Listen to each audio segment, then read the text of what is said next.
All right, thank you, folks, for being patient with us. Adequate notice of this January the 8th meeting has been provided in accordance with the Open Public Meetings Act by posting written notice and agenda of the meeting on the bulletin board, Municipal Building 1000, Route 10, Township of Hanover, and by hand delivering, mailing, or faxing such notice and agenda to the following newspapers: the Morris County's Daily Record, the Star Ledger, the Hanover, and by filing same with the Township Clerk. Can I have a roll call, please? Committeeman Gallagher. Here. Committeeman Faramusca. Here. Committeeman Bruno. Here. Committeeman Capola. Here. Mayor Francioli. Here. 5 members in attendance, sir. Okay, ladies and gentlemen, those that can, would you please rise and join me in a pledge of allegiance to our flag? I pledge allegiance to the flag of the United States of America and to the republic for which it stands, one nation, under God, indivisible, with liberty and justice for all. Thank you. Please be seated. Okay, we have a few presentations to make this evening. And the first one, Joseph, I'm going to... Okay. Okay. Edward, where are you? Edward, where are you? In the audience, there you go. Come on up forward here. Edward is celebrating 27 years of dedicated service to our township and retiring from Hanover Township.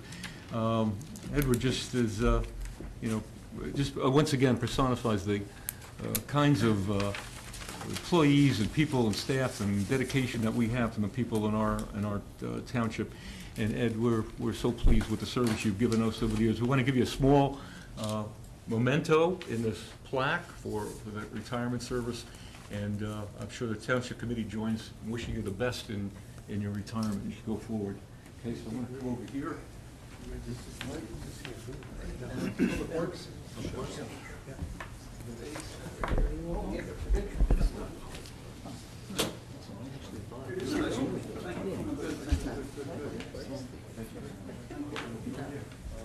Our new Director of Public Works there, Building.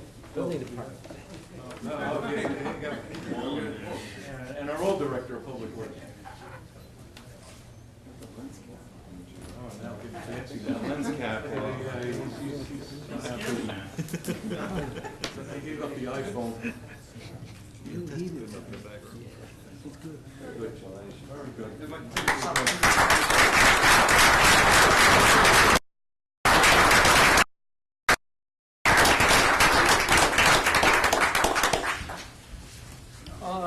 We have another plaque to award this evening, and Bob O'Hare and I probably go back as long as anybody else on this Township Committee, including John Faramusca.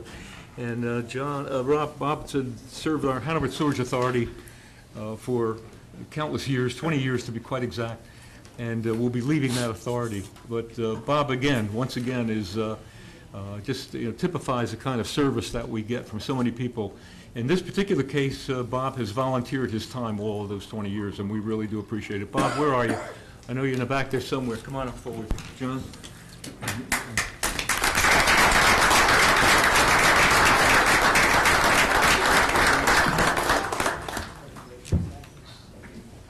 It's a pleasure, I guess. I don't know what you can do when you're retiring off of that. Pick up something like stamp collecting or...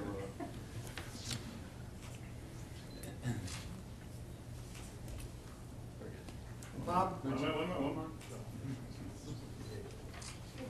Bob has not only served the community as a volunteer with HSA, but Bob has proudly served the community as a member of the Seattle's Fire Company and EMT, where he holds senior positions. He's a chief. Selfless in terms of what he does, day in and day out for the entire community. We really appreciate what you do, Bob. Thank you very much. Very good. Once again, the best.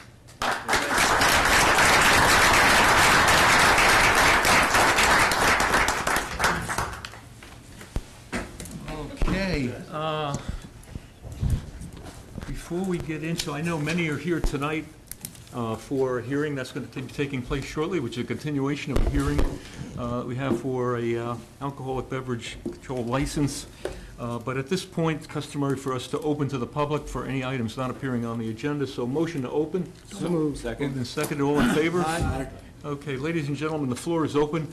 Anyone who'd like to be heard at this time can do so from the podium, giving us your name and address for the record.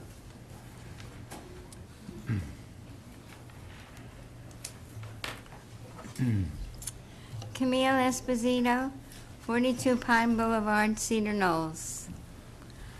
I like ShopRite. I go there minimum Mrs. 3 days Esposito, a excuse week me, to this is shop. not the time to comment on the application. Oh, We're gonna, Given the we're gonna open the we're gonna open the hearing for that, and that you can comment at that time. Yeah, this is, the- Did the CFO, did the CFO give you bad advice? That's his Yeah, all fault. right, this is on any other than the application. yeah. Robert, how you doing? Right, Robert Steiger, 13 Quarter Place, Cedar Knolls. I was here a month ago and was talking about my sewer bill. I was concerned about it, and I was told that I probably had a leaky toilet or something, and that the attorney said, go to the sewer authority and find out. So I went, and went back in my records. I got back as far as 2011, and my water consumption has gone down 10% since 2011, and my sewer bill has gone up 50% since 2011. When I spoke to them in the sewer authority, they said, well, really, the water consumption probably isn't that great a part of the bill. It's what it costs to run the facility. But has it gone up that much? My bill used to stay in the $70s and $80 for years, and now all of a sudden it's gone through the roof, and yet my water consumption has gone down. So I don't, if people come in or come to you and complain, don't blame it on the public for consuming water, because undoubtedly the sewer authority is spending a lot of money at that facility. Maybe they're probably doing a good job, but I'll tell you, they're spending it a lot faster than they used to spend it. I can tell you that right now. I am getting, what? Oh, Mike? No, we don't want to put Mike, but- No, I know that, I didn't know there were going to be sewer authority people here tonight, so I'm watching my back. I understand. It's not your back to worry about, just don't flush the toilet tonight. But I bring that because I think the public thinks someone is under the opinion that the water consumption is the biggest, and it's really not the biggest part of the bill. It really isn't. We are, I have to, Bob, I have to tell you, since you came forward, I will tell you, I've gotten inquiries myself, and I've spoken to our liaison to the HSA on this thing. I'm understanding that there was a letter that went out with our sewer bills initially. It may not have been as descriptive as possible, let me use that word, as to where this is. But I will say this, the HSA has gone through, and some of it is required upgrades at the facility. And you see the construction going on, been going on now, some of the settling beds, et cetera. And I certainly don't know intimately enough about it as John may, but I know a major part of my bill, your bill, et cetera, is gone to facilities Right. charge. To what percent? And I think that's what we want to know. Right. You know, what percentage can we apply? Because if we back that out, well, then it would be gallonage. Right. You know? And, you know, the gallonage cost, I think, has increased by a couple of percentage. John, do you have any other? Yeah. The fixed element of it, Bill, went up $25 on average. And the increase on the variable went up over 3.3%. Okay, I don't want to waste your time because we've got a hearing, I know, but I did want to bring that up. I was very much disappointed. After living here all these years, for it to start skyrocketing, it amazed me. It really did. Thank you. You know, I appreciate what I hear and the concerns that I have over any increased costs in our township. And we're very sensitive to it because of the nature of our township. And as I've always reminded everybody, major part of our community, 28%, is senior citizen fixed incomes, and I think we all have to be very, very sensitive and cognizant of that. And this is one particular capital area of expense. I think what I'd like to do is I've asked John to get more specifics on these increases, and I've asked the administrator to post it on our website when we do have that, to give people a more specific idea of where the costs have gone in some of this construction. You know, if we're guilty of something, perhaps this letter that we sent out with the sewer bills was not as you know, descriptive as it could be as to where your increases went. But John, can you Sure. look further Follow into up. that? Yep. Bob, we're gonna pursue this further. We're gonna get on it. Bill, I'm sorry, go ahead, you have the floor. Yeah, William Ames, 6 Cove Lane Road, Whippany. I just want to take the opportunity to express my appreciation to you and for all the township employees and the work that they're doing, particularly in this cold weather. Whether it be the garbage collection, whether it be the recycling that's, worked with the Municipal Utilities Authority, or the maintenance of our roads. As I've been in other towns over the last month, there's a lot of deterioration in many places, but I don't see that happening here. So I just wanted to say thank you to the employees, the folks that are retiring, and to you for overseeing all of that. Thank you. Well, thank you for that. Appreciate that, Bill, and Wait a minute. I A second compliment? your... Did we get that on tape? We gotta... You do Thank have... you very much, Mr. Ames. That's very nice of you. Very, very good. I think it's worked so well. The weather's worked in our favor. Leaf pickup has been exceptional. I think part of that is due to the fact that we've gone over to a far more efficient system with sanitation collection. The third truck, I understand, Bob, we're About 2 looking at... weeks. We're about 2 weeks away. Yeah, Wednesday? Kansas. Once the third truck will complete the whole system, then we'll have the 3 trucks in service, do the whole town. And, people are somewhat indifferent about it who haven't been on it, but once you're on this system, it's incredible. It really is. But that's given us the additional manpower we needed to do even for leaf work, so it's working out very well. But thank you once again.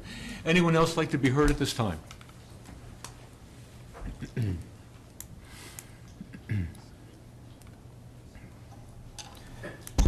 Good evening. My name is Fred Partridge. I live at 805 Dellwood Lane in the Oak Ridge Townhouses.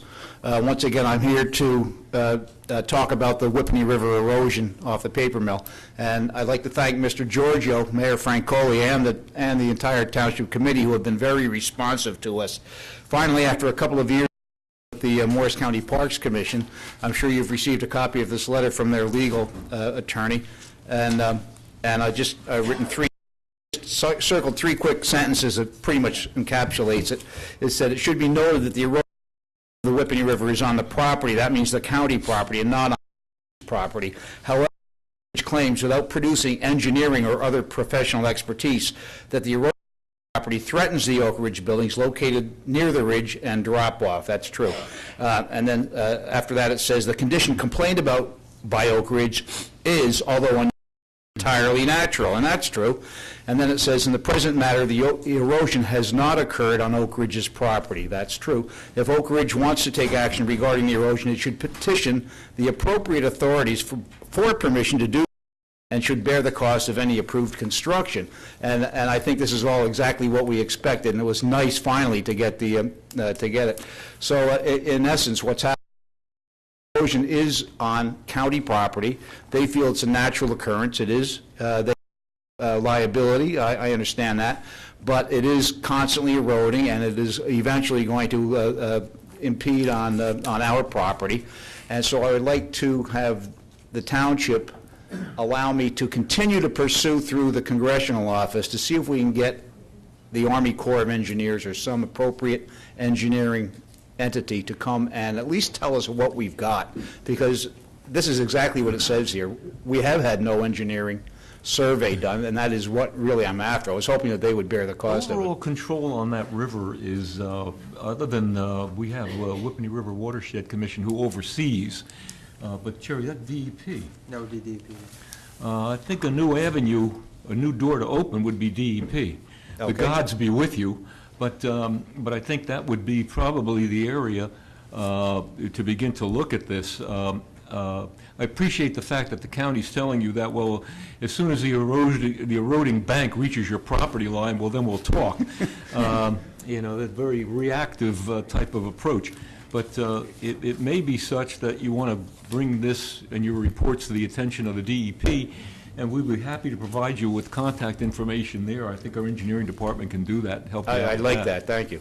And then I'll follow up, and I'll continue to report. But we understand the problem, and we also understand what you're going through with various agencies along the way, so it's a tough road.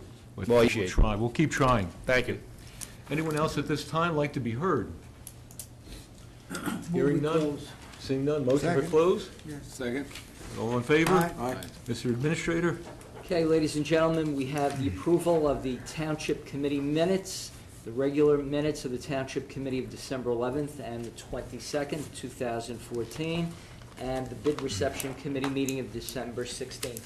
May I have a motion for approval? Motion. So moved by Mr. Gallagher, seconded by Mr. Bruno. All in favor? Aye.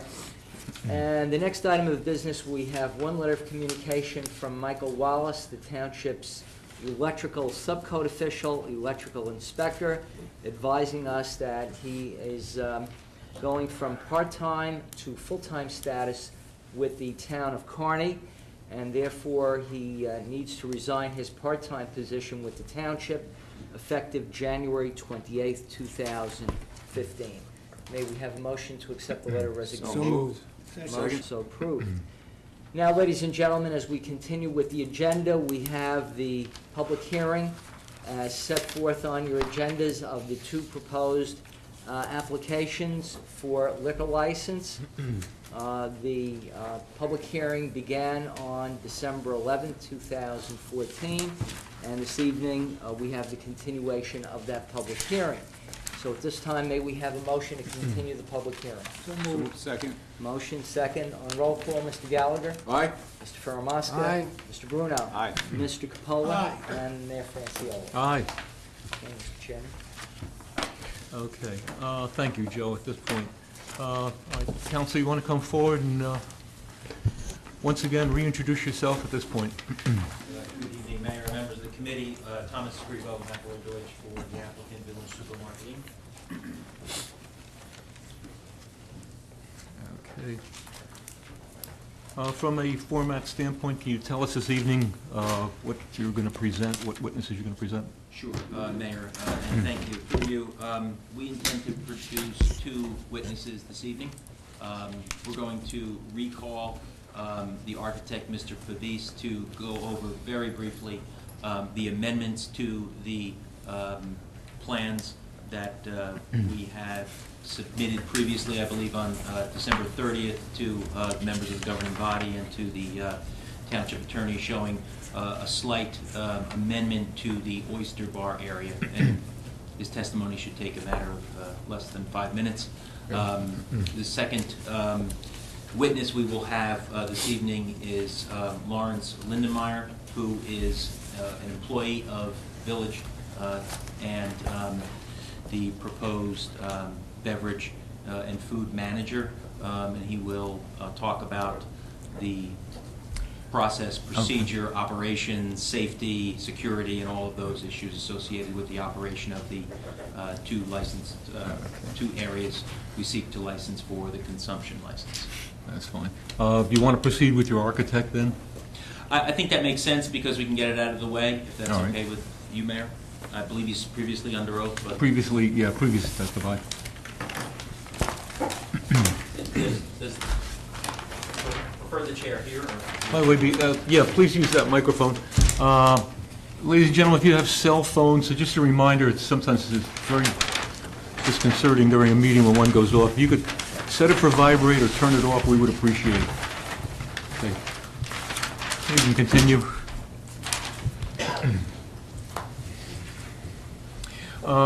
Yeah, Counselor, I think the Township Committee would like to devote about 45 minutes to your presentation portion. Does that seem to be ample enough?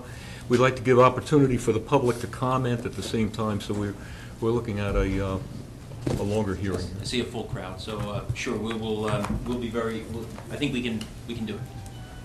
Proceed, thank you. Mr. Pavis, I know that you previously were, you testified and questioned extensively about the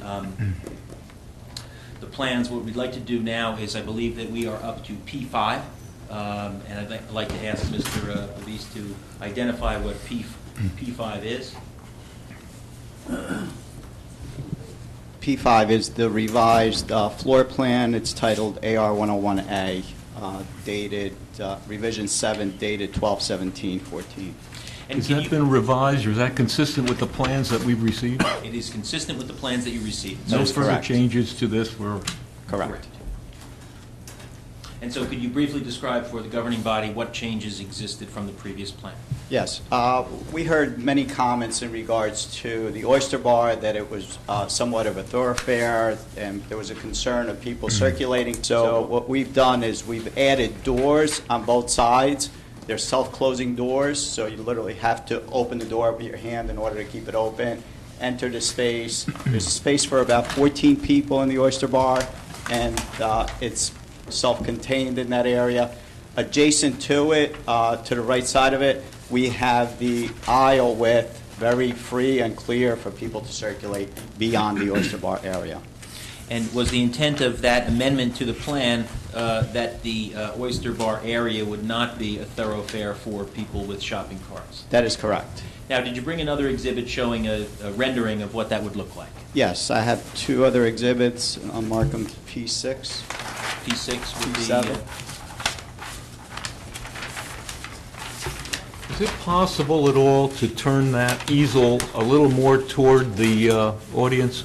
Sure. And is it possible for you to work from the left side of that easel? Absolutely. That would be a help, thank you. Let everyone get an understanding of what we're talking about. Angle a little more, or is that... I think that's fine. Everybody can kind of see that? Yeah.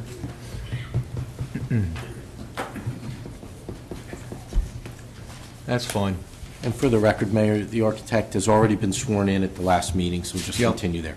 Continue. This is the rendering that shows a view from the outside of the Oyster Bar, and as you can see, the two doors right in the center, they're the same height as the wall adjacent to it. They're 6 foot high. There's one at one side of the Oyster Bar and then the other on the opposite side. And is it the intention, I think you said before, that they swing closed? Is- Correct. They're self-closing, so they'll be in the closed position all the time. Okay. And do you have another exhibit? Yes. Okay, maybe you can mark that P7?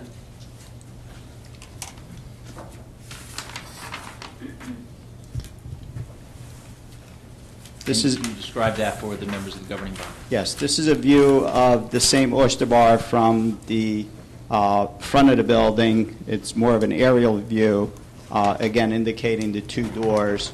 There's one on the one side of the Oyster Bar and the second one at the opposite end. So is it the intention now of having the Oyster Bar completely closed off at all That times is correct. from the shopping, from the supermarket, and only accessed with someone affirmatively opening the door? That is correct. And then there's a clear path beyond it for people circulating through the store.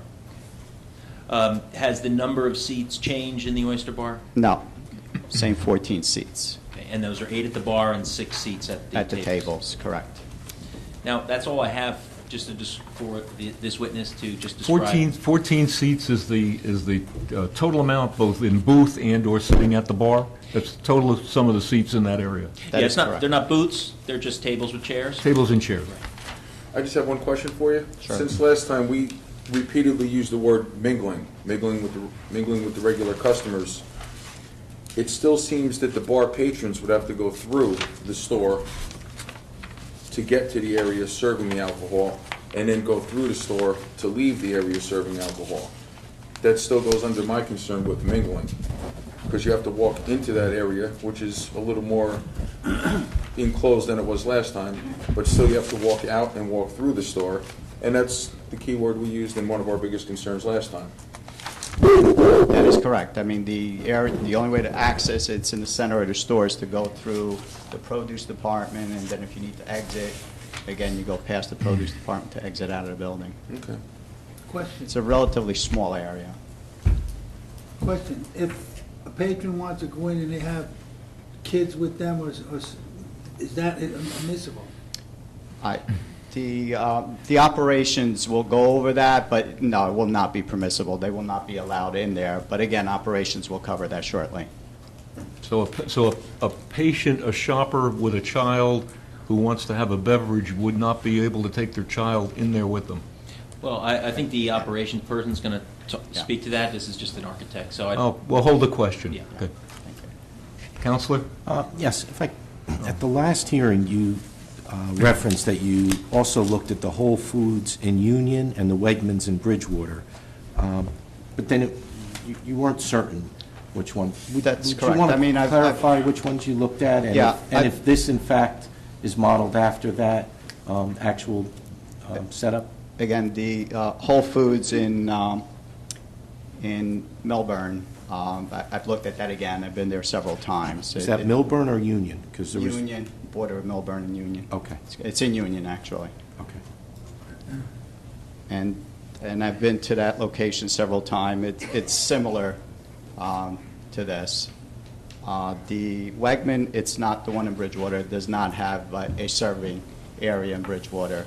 I've looked at plans for Wegman, and they're in Pennsylvania.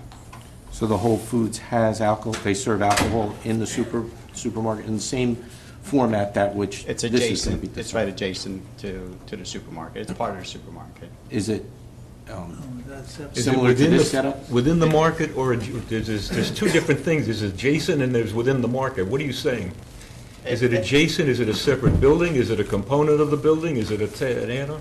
It's part of the supermarket. It's part of the supermarket. Help me It has out a here. door- Well, it's in the same building, it has a door that goes from So from it's the a serving area department, right to the it's a supermarket. department within the shopping area?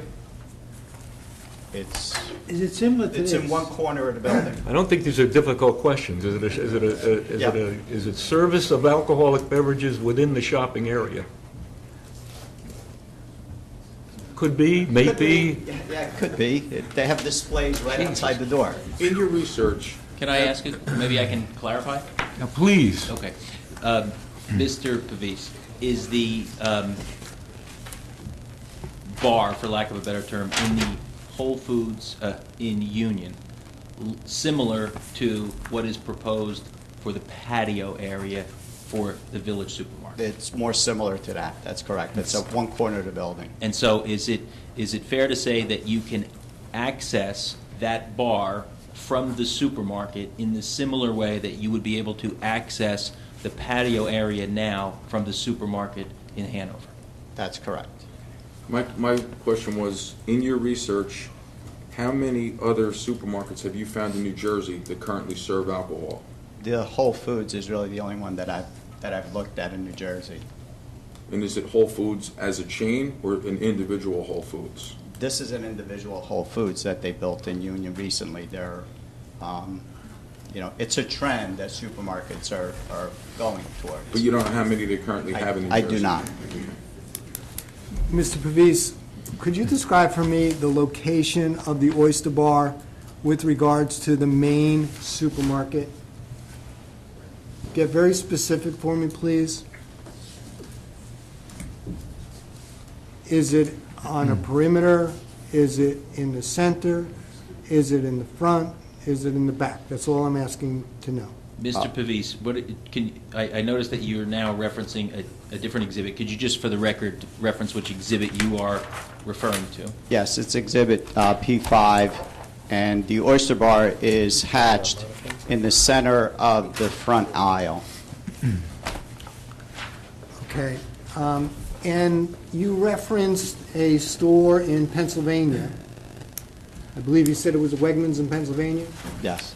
Where does Wegmans have its area where it allows for pouring? Again, I have not visited, I just saw plans of it. And What does the plans show? It showed, again, it was almost a year ago that I looked at that when we were laying this out, so. Am I wrong in saying that you communicated in your prior testimony that this was modeled after these two stores? No. No, you didn't say that? I Okay. don't believe I said that. And you Similar. referenced those two supermarkets? Correct. Okay. Now, in regards to, can you describe for me, because you visited that store, correct? Yes, I've been inside of it several Okay. times. Where is this bar? Is it in the middle of the store, the center of the store, or is it on the side of the store? Is it a different building from the store? It's in the same building. As you approach the Whole Foods from the front of the building, it's to the right side of it. There's an entrance from outside that goes into the bar area, and also an entrance that goes directly into the supermarket from the bar area. Would you describe that as being the perimeter of the building? Yes, it's the corner of the building. So after somebody has a couple of drinks, they don't have to walk through the main store and interact with the families to get to the exit? By the chair. They can exit directly to outside if they John choose has the to, floor. or Sorry, John. Please be recognized by the chair before you.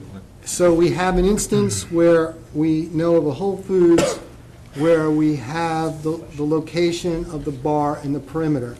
We don't know where the location of the bar is at the Wegmans, that's correct. because you don't recall. You saw the plan, but you don't recall the plan, okay?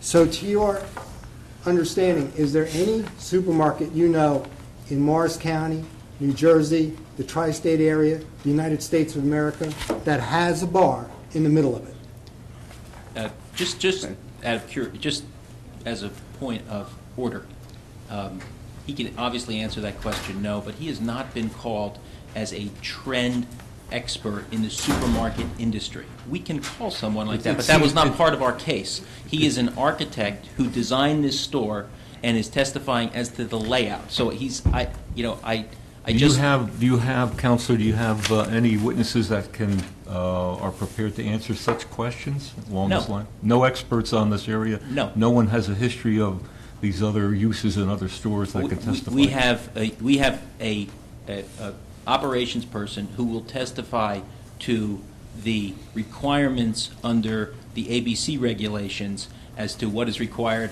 and what the issues are for the governing body to For consider. the sake of setting this argument aside, do you think that this particular use is unique in the village stores right now? Never been done before?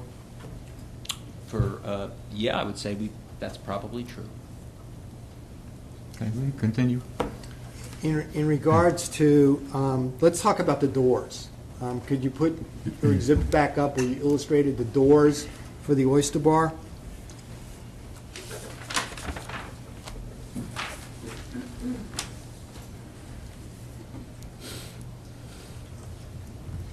In your testimony, I think you referenced that there would be 2 operational doors. Correct. Why do you need 2 operational doors? One on one side, one on the other side, for ease of access, ease of egress also. From a issue of trying to promote entrance into your Oyster Bar from your other bar areas, which I don't know what's north, south, or east, because there's nothing on your plan that shows me that. So the bottom part, what would you refer to that as? Southerly? Easterly? What is the bottom part? You could just refer to it as south. The southern door. The southern door, according to my understanding of your plan, is adjacent to the area where basically there is open area, and it's basically, it's got some packaged goods there, it's got other self-service bars, it could have produce there, it could have hot foods, it could have other things of that nature. That's the southerly entrance to this Oyster Bar, correct? Correct. Okay. The northerly entrance, that door, is what I would call the area where traditional groceries are stored. That's correct. The center store. Correct. Would it be, in your opinion, advantageous to really promote traffic from the adjacent service bars into your Oyster Bar as opposed to drawing traffic from center of store into the Oyster Bar? It's advantageous basically to have the southern entrance more so than the northern entrance. Right. And I do agree that having 2 entrances is a good thing, one of which, though, the northern one, I would consider to be more of a safety mechanism. So in the event there was failure or congestion, with that southern door, so would you entertain just a single door entrance to this Oyster Bar? Is my question, with the other doors serving more as a safety mechanism? We could live with 1 door only if we had to. Okay, all right. The second door is really as a Thank- secondary. Thank you. Gentlemen, any other questions of this witness? You know Tom? what? I think he answered my question. My concern was, and sorry about interrupting you, John.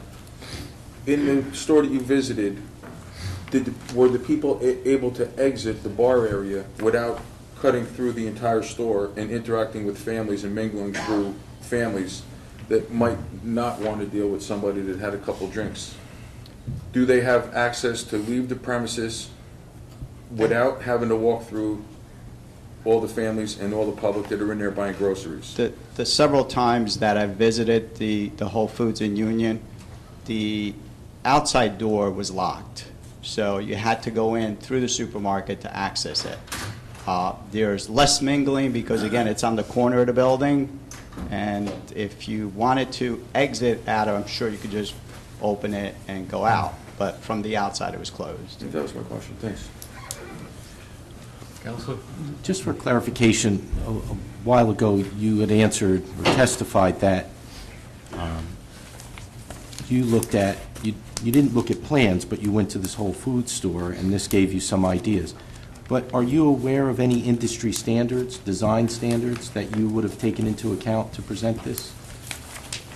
No, again, it's a relatively small area, so we felt that, it was very reasonable to have in that area. And the larger area, obviously, is on the outside of the building with large doors exiting to outside. Okay, so you're not familiar with any, you didn't look at any other plans, nor are you familiar with any type of industry or design standards to put a bar in a supermarket? No. Okay, thanks.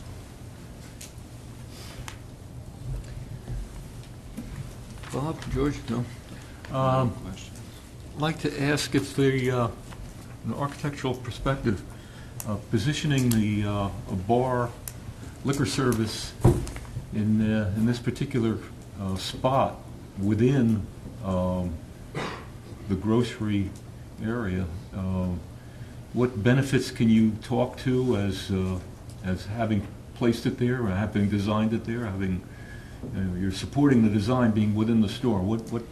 I think it's an exciting area in the store. There's a lot happening in that area. There's the packaged goods in the area. There's the olive bar with the bakery in that area also. So it's an exciting part of the store. We're trying to have a focal point right there. Mayor, one more question. Gentlemen, go to Ace. Just on what the mayor just said, too, is what's interesting is most people that go to ShopRite have shopping carts.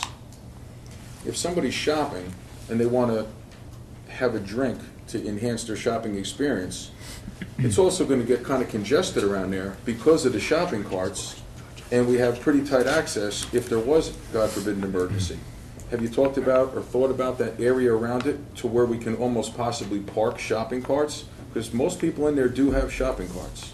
Again, it's a relatively small area. There's 14 seats. There's 8 seats at the counter. There's plenty of room around the rear, right in this area. There's plenty of space where the packaged goods are, very wide open space in that area.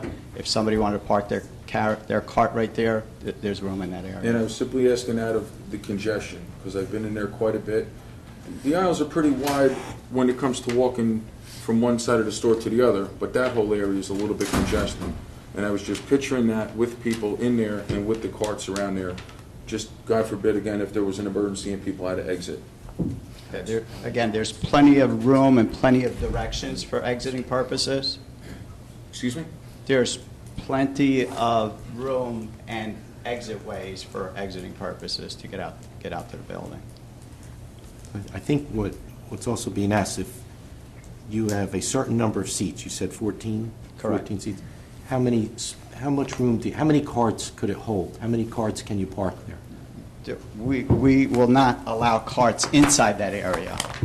So the carts will be beyond that. But to the question that Mr. Gallagher just asked, you said there was an area that carts could park. How many can you fit? You could probably fit 6 or 7 carts in behind the cooler without a problem whatsoever. Thank you. George? Yeah, I have a question. You commented that early on about not allowing any youngsters in with someone to go into the bar area, correct? Again, I believe operations will go through that in more detail, but yes, they will not be allowed to go into that area. Should I wait? I mean, I don't know what your question is. My but- question is, if that's the case, and you're going into the big area, and they're gonna be serving alcohol in there, that means that you would not allow anyone underage to be in there. And during the course of my in and out of that facility, you have a lot of young people going back and forth. So does that become an operations question? I'm not sure which area you're talking about. The large area. The large area. The No, large we are not limiting that to 21 and over. That means that anyone can walk in there, young, old, That's correct. where there's alcohol being served. That is correct. The purposes of the description, that's the patio area. Correct. Correct. John? Mr. Pavese, I'd like to go back to a question Mr. Gallagher was asking you, because I think he was raising a question of safety, the ability to navigate, and I just want to get an understanding of the exact footage. How wide is one of the grocery aisles, from the bottom of one gondola to the opposite gondola? They're usually 7 foot wide. 7 foot wide. What's the distance between the easterly wall of the oyster bar and the wine cooler? It's about 6 feet from between the wine cooler, between the oyster bar and the cooler. Okay, it's 6 feet. How wide is a grocery carriage? 2 feet. 2 feet.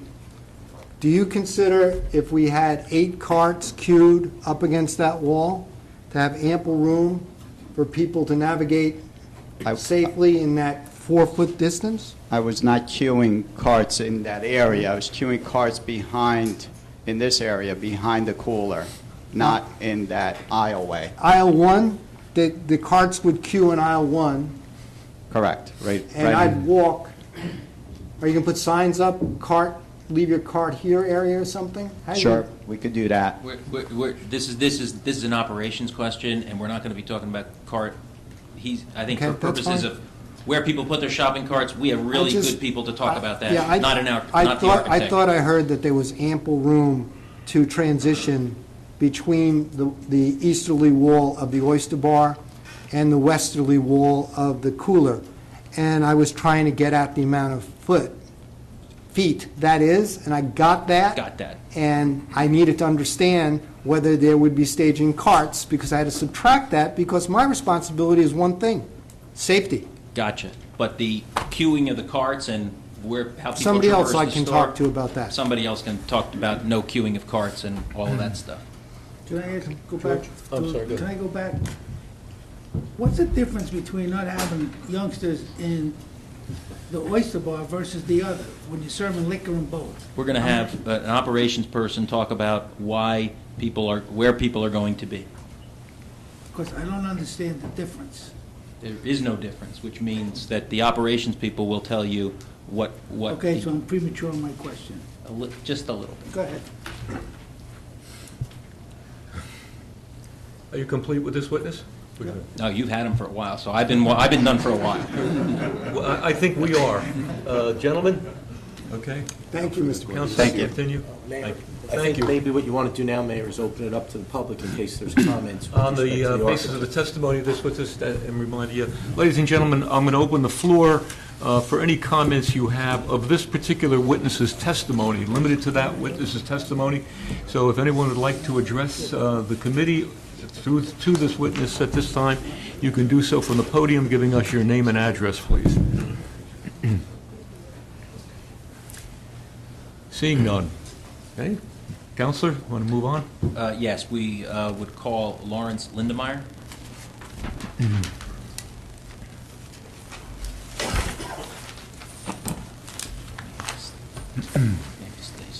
You get sworn in? Yeah, Fred? Yes. You swear in this witness? Raise your right hand. Do you swear the testimony that you're about to give is the truth and nothing but the whole truth, so help you God? Thank you. Have a seat. Give us a background. My first name is Lawrence. Last name is Lindenmayer, Lindenmayer.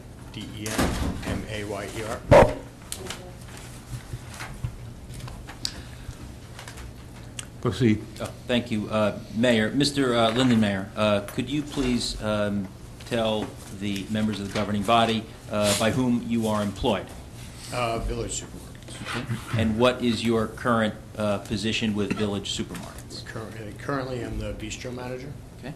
And have you worked in the Village, in the ShopRite in Hanover? Yes, since we opened. Okay. And what has been your position at the ShopRite in Hanover? food, beverage, bistro manager. Okay. Now, do you have a background in the food and beverage industry? Yes, I do. Okay. And for how long approximately have you been in the food and beverage industry? Probably close to 22 years. And did you hold any positions with any major corporations in the food and beverage industry? Yes, I worked for the Carlson Corporation, which is the umbrella company that has Radisson and TGI Fridays. Counsel, I move to accept the experience and credentials of the witness. You can go forward and pass that. Thank you. Now, in connection with your position for Carlson, what did you do? I was hired as a busboy originally, and then staying with the company, I worked my way through server, bartender, cook, and into management up to general manager. And what did you work in Fridays in New Jersey? Yes. And in what cities did you work in, municipalities did you work in? I worked in Parsippany, Wayne, Bridgewater, Hackensack, Newark Airport, Ramsey, and Roxbury. Now, you mentioned Newark Airport. Were you the general manager of the Fridays in Newark Airport? Yes, I oversaw 2 stores. So there were 2 stores that you were the general manager of? Yes. And where were they located, in the airport? Yes, one was on the main concourse, and the other one was down Jetway C, where you physically go through security and board the plane. Okay. And when you say the main concourse, what terminal is that? We've all been to Newark Airport, but... It was in Terminal A. Okay. And was that open to the public? Yes. And in that Fridays where, I assume that because it was on the main concourse, there were people who traversed that area pretty regularly during the day? Thousands. And were there people who were in and around that store who were not patrons of that store, but yet had other business at the airport? Of course. Okay. And was it, in connection with your position as general manager, was it your job to make sure that there were no underage people who were served in that environment? Yes. And was it the job of not only you, but other bar managers, bartenders, bar staff, and staff of the store to make sure that underage people did not drink? Pretty much everybody but the cooks. Okay. Now, the size of that area, we've all been in airport bars and restaurants, the size of that bar, how big is that one? The larger store in the main concourse was a 45-seat shotgun bar. What is a shotgun bar? It's a long, straight bar that ran the left side of the building. Now, was that in a separate location that was walled off from the concourse, or was that kind of open to the concourse? It was open to the concourse. Okay, We had so- large glass doors that opened up. And so you were regularly interacting with a public that was traversing the concourse and passing by the open area of the Fridays. Yes. Now, in connection with training, have you been trained on certain service of alcoholic beverages? Yes, right now I'm currently tip certified, and through Carlson we had an internal one, which was a RAS certification, which is responsible alcohol sales and service. Now, the tip certification, what does that mean? Training, intervention, preventative services. It's basically a way to make sure your guests aren't getting inebriated and how to kind of monitor them. Okay. And is that administered through the Alcoholic Beverage Commission of the state of New Jersey? Yes, they govern it. And are you tip certified now? Yes. Now, your employment with Village, I understand you've said you've worked there since the store opened. And will you, if this license transfer is approved by the governing body, what would be your position in connection with Village? I would be the food and beverage manager for that location. And in connection with being the food and beverage manager, would you be responsible for ensuring that Village complies with all laws and ABC regulations? Yes. Now, you understand that the application that we're seeking here today, which is a person-to-person transfer between Fenway and Village, and then a place-to-place transfer to allow the consumption of alcohol in 2 distinct locations that Mr. Pavis was questioned on. Yes. And you understand that those 2 areas are the oyster bar and the patio area, correct? Correct. Okay.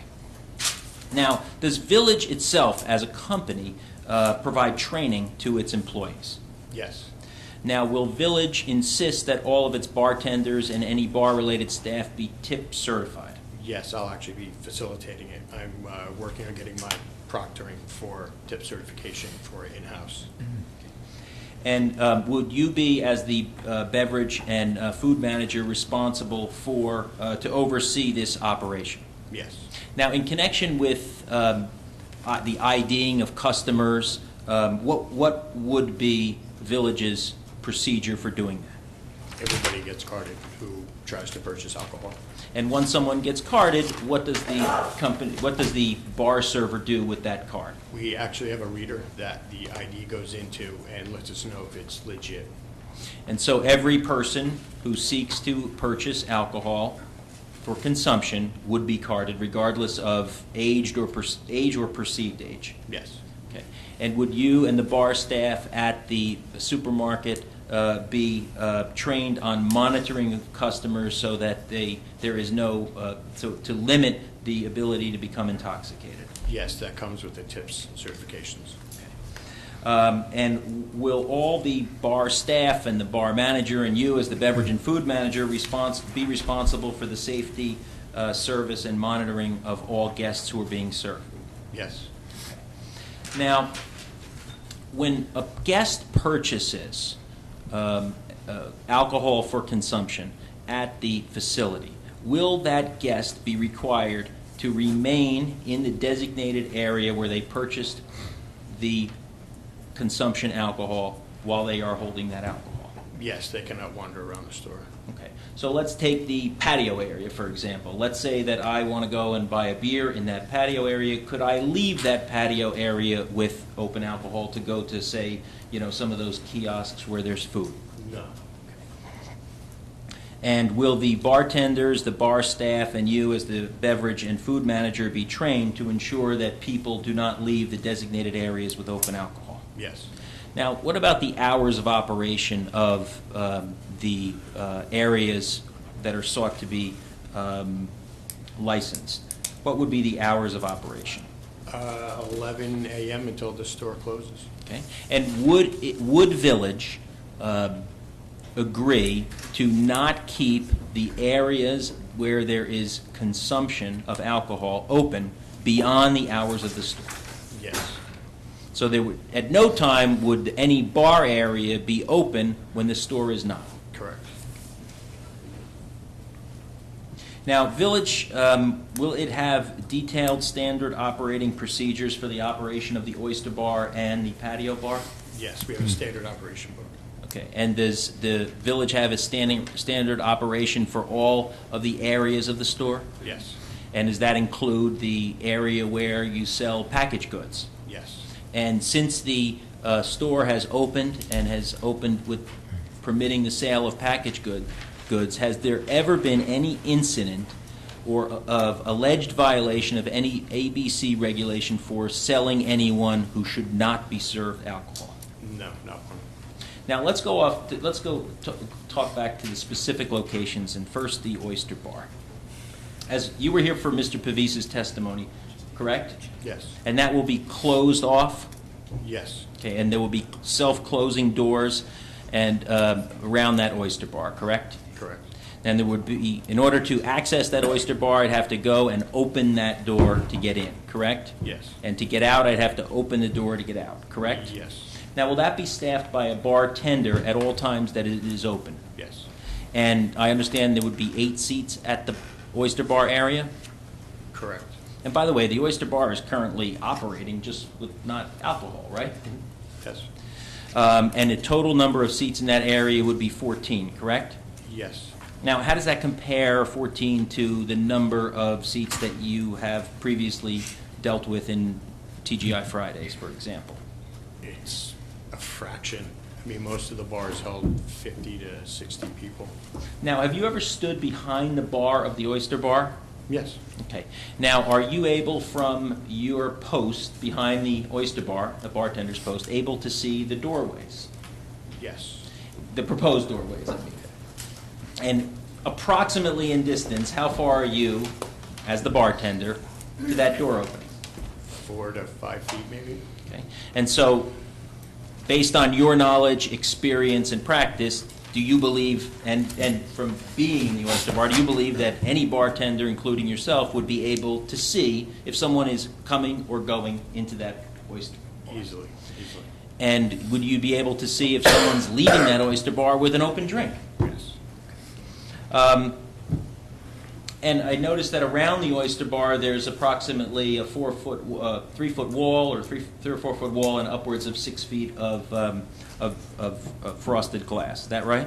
Correct. And is the 6 feet high of frosted glass completely surrounding the oyster bar?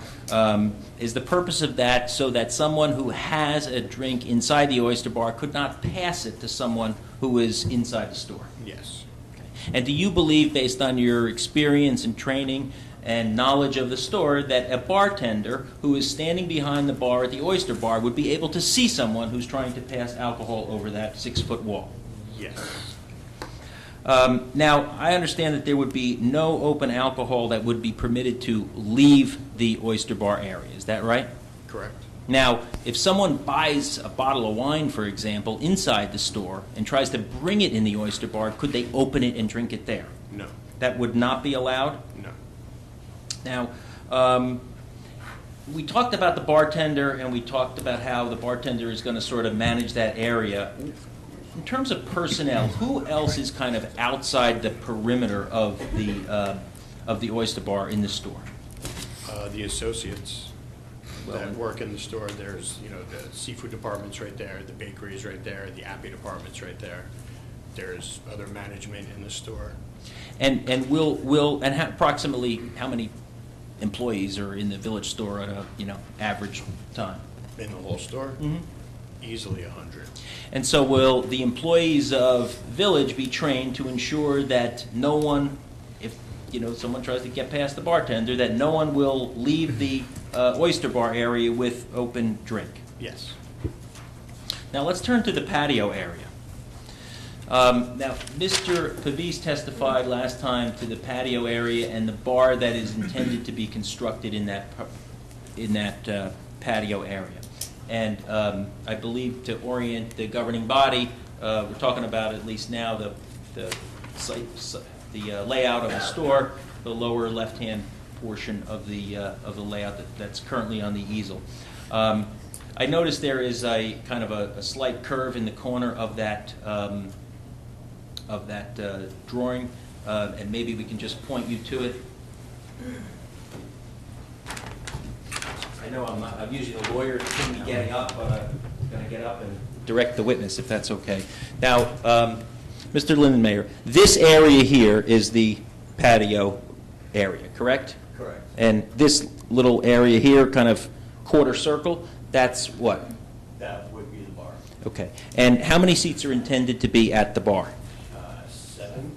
And how does that, you can't answer that. And how does that compare to the number of seats that have been at bars that you've worked at? Again, it's a fraction. Okay. Now, currently in the patio area, there are tables where people eat. Is that right? Yes. And do you have staff that clears tables on a regular basis? Yes. So if I were in the patio bar and I had something to eat and I was rude and didn't throw out my plate, someone would come by and pick it up. We have associates that are stationed in there that clean up the tables and wipe them down, getting them ready for the next guest. Okay, and they're trained to do that? Yes. And would that practice, policy, and procedure continue if the patio bar becomes an area where service of alcoholic beverages are? Of course. And so if I were someone who decided to have a drink and leave my drink there, would your staff be trained to clear that drink and throw it out? Yes, it's gone. And are those staff on regular sort of patrol, for lack of a better term, that area? Yes, they're there all day. Now, I pointed to before that little quarter circle area where the bar is. Is there a door from the store into that patio area? Yes. Okay. And is that now that door currently in place? Yes. And it's proposed that that door will still continue to be in place if alcoholic beverages are served in that patio area, correct? Yes. Now, similar to the oyster bar, is it fair to say that no one who is served alcoholic consumption alcohol in that patio area would be able to leave that patio area with open alcohol? No, they could not. And the bartender and the bar staff and the other members of the village team would be trained to ensure that no one leaves that area with open alcohol, correct? Correct. Now, that bar that we talked about before in location, you stood in that general area. Yes. Okay. And where the bar is proposed to where the door is now, approximately how many feet would be from where the bartender's post is to that door? Less than 10 feet. So, drink in my hand, and I wanted to go outside of the patio area, I would have to pass within 10 feet of a trained bartender in order to get out of that area. Is that fair to say? Yes. And the bartender would be trained to ensure that no one leaves that area with open alcohol, correct? Correct. Okay. And so right when I get outside of that area and that door, are there other village employees who work in that general vicinity? Yes. And who works there? How many? Well, generally the types of people. Are there cashiers? Are there... There's cashiers. That's where the largest part of our food operation is. The smokehouse, the juice bar, the sushi bar, the sub shop, the pizzeria. And would everyone who is affiliated with, as beverage and food manager, would you ensure that everyone who is working in that vicinity be trained to make sure that no one with an open alcohol beverage be permitted to leave the patio area and go into the general store? Yes. And similar to the question that I asked you before about being able to bring a bottle of wine that you might purchase in the supermarket and bring it into the patio area and open it, could you do that? No. Okay. And would you have staff, as the beverage and food manager, would you be responsible for ensuring that that doesn't happen? Yes. And would you have staff trained to be sure that that doesn't happen? Yes, we would. Now, I also know we talked about once before that the patio area has, and maybe members of the governing body have been there, has a retractable wall that opens when the weather is nice. Yes, we do. Okay. Now, when that is open, is it currently Village's policy, practice, and procedure to post a security guard at that exit when those walls are open? The minute we open them, security is deployed to that area. Okay. And that's so that someone with groceries doesn't leave that area, correct? Correct. And will that continue to be the policy, practice, and procedure of Village in the event that the liquor transfer license is approved to post a guard in that location when the retractable wall is open? Yes. And will that be so that people with open drinks cannot leave the store with an open drink, correct? Okay. And will the security people be trained in connection with that task, namely to stop people with open drinks from leaving the store? Yes, they will. Okay. Now, turning to security, approximately how many security cameras are in the ShopRite? Through the entire store? Yes. 200. And within the store are there security persons who are there every minute that the store is open? There's a minimum of 2 all day, and after 3, we have another one that's out in the parking lot. And that patrols in car, correct? Correct. And is it the job of the security people to ensure the safety of the customers of Village? Yes. And they are trained in security measures, correct? Correct. And will those security personnel be trained in connection with the service of alcoholic beverages in the supermarket? Yes. Now, in your years, with all the 20 years with Carlson and Fridays, did you ever have the luxury of having 2 security guards in your restaurants? No. Okay. Now, in connection with this application, the police chief has raised some concerns, and I wanted to go through those with you to ensure that we are meeting the township's concerns as expressed by the police chief with regard to safety. And he has authored a letter, I believe dated October 8th, the food service business for the last 20 years. Is this something that you encounter on a regular basis, the mixture of children and adults in any establishment? Yes. And was this something that when you managed the Newark Airport stores of Fridays, you encountered? Yes. And so now you've worked for Village Supermarket for some period of time, and you've also worked in the Hanover supermarket since it's been open. The question I have for you is, have you witnessed unattended children walking about the ShopRite? Children, no. Okay. Now, how will Village ensure, let's strike that. Now, you said before that we will ensure that no one is able to leave the licensed premises, that is the patio area and the oyster bar, with open alcohol. Is that right? Correct. Okay. Now,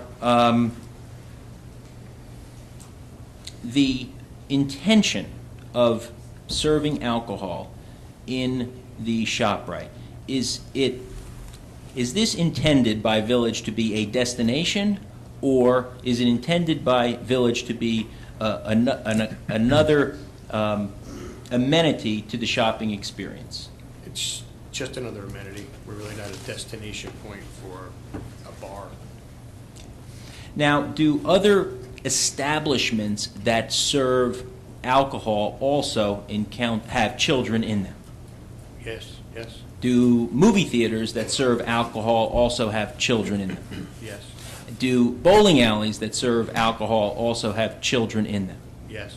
And would you say, in your experience, it's more likely than not that parents would drop their children off at a bowling alley rather than at a supermarket? Yes. And do you have any reason to know that parents have dropped off their children at the Village Supermarket in Hanover? No.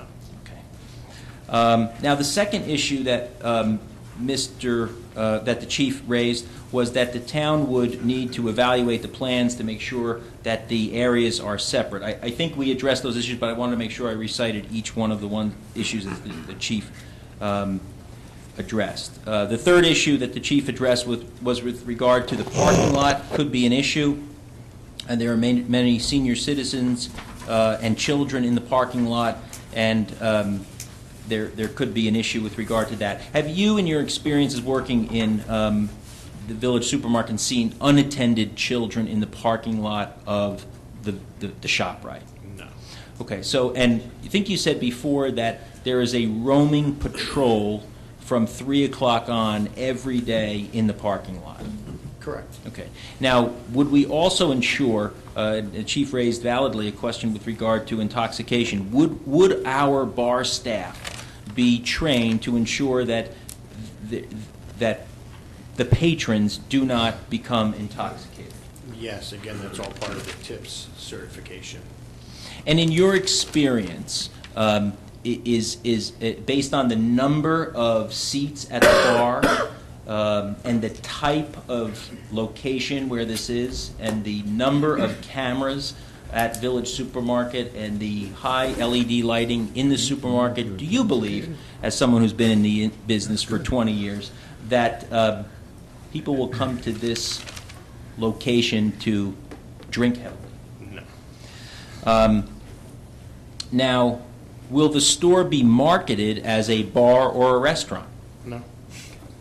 Now, the fourth issue that the chief raised was with regard to bar patrons mingling with store shoppers and creating a bar atmosphere. Is the intention of the use here to become a bar atmosphere? Not at all. In fact, doesn't the oyster bar, as I think I said, or you answered earlier, already exist? Yes. And the only change here with respect to the oyster bar would be to put up some walls and to be able to serve alcohol, correct? Correct. Now, you heard some questions before about shopping carts and staging and things like that. Now, people go to the Oyster Bar now, right? Yes, Like you were there tonight, correct? yes, And you saw a lot of people eating at the Oyster Bar, right? yes. Did people keep their shopping carts strewn about that area while they were having oysters at the Oyster Bar? No. Now, in your year at the, do you think for any reason that the service of alcohol, in addition to oysters, would cause people to bring shopping carts to that area? No. And is that based on your experience both in the bar industry as well as an employee and what you've observed at Village? Yes, from running for the last year. Okay.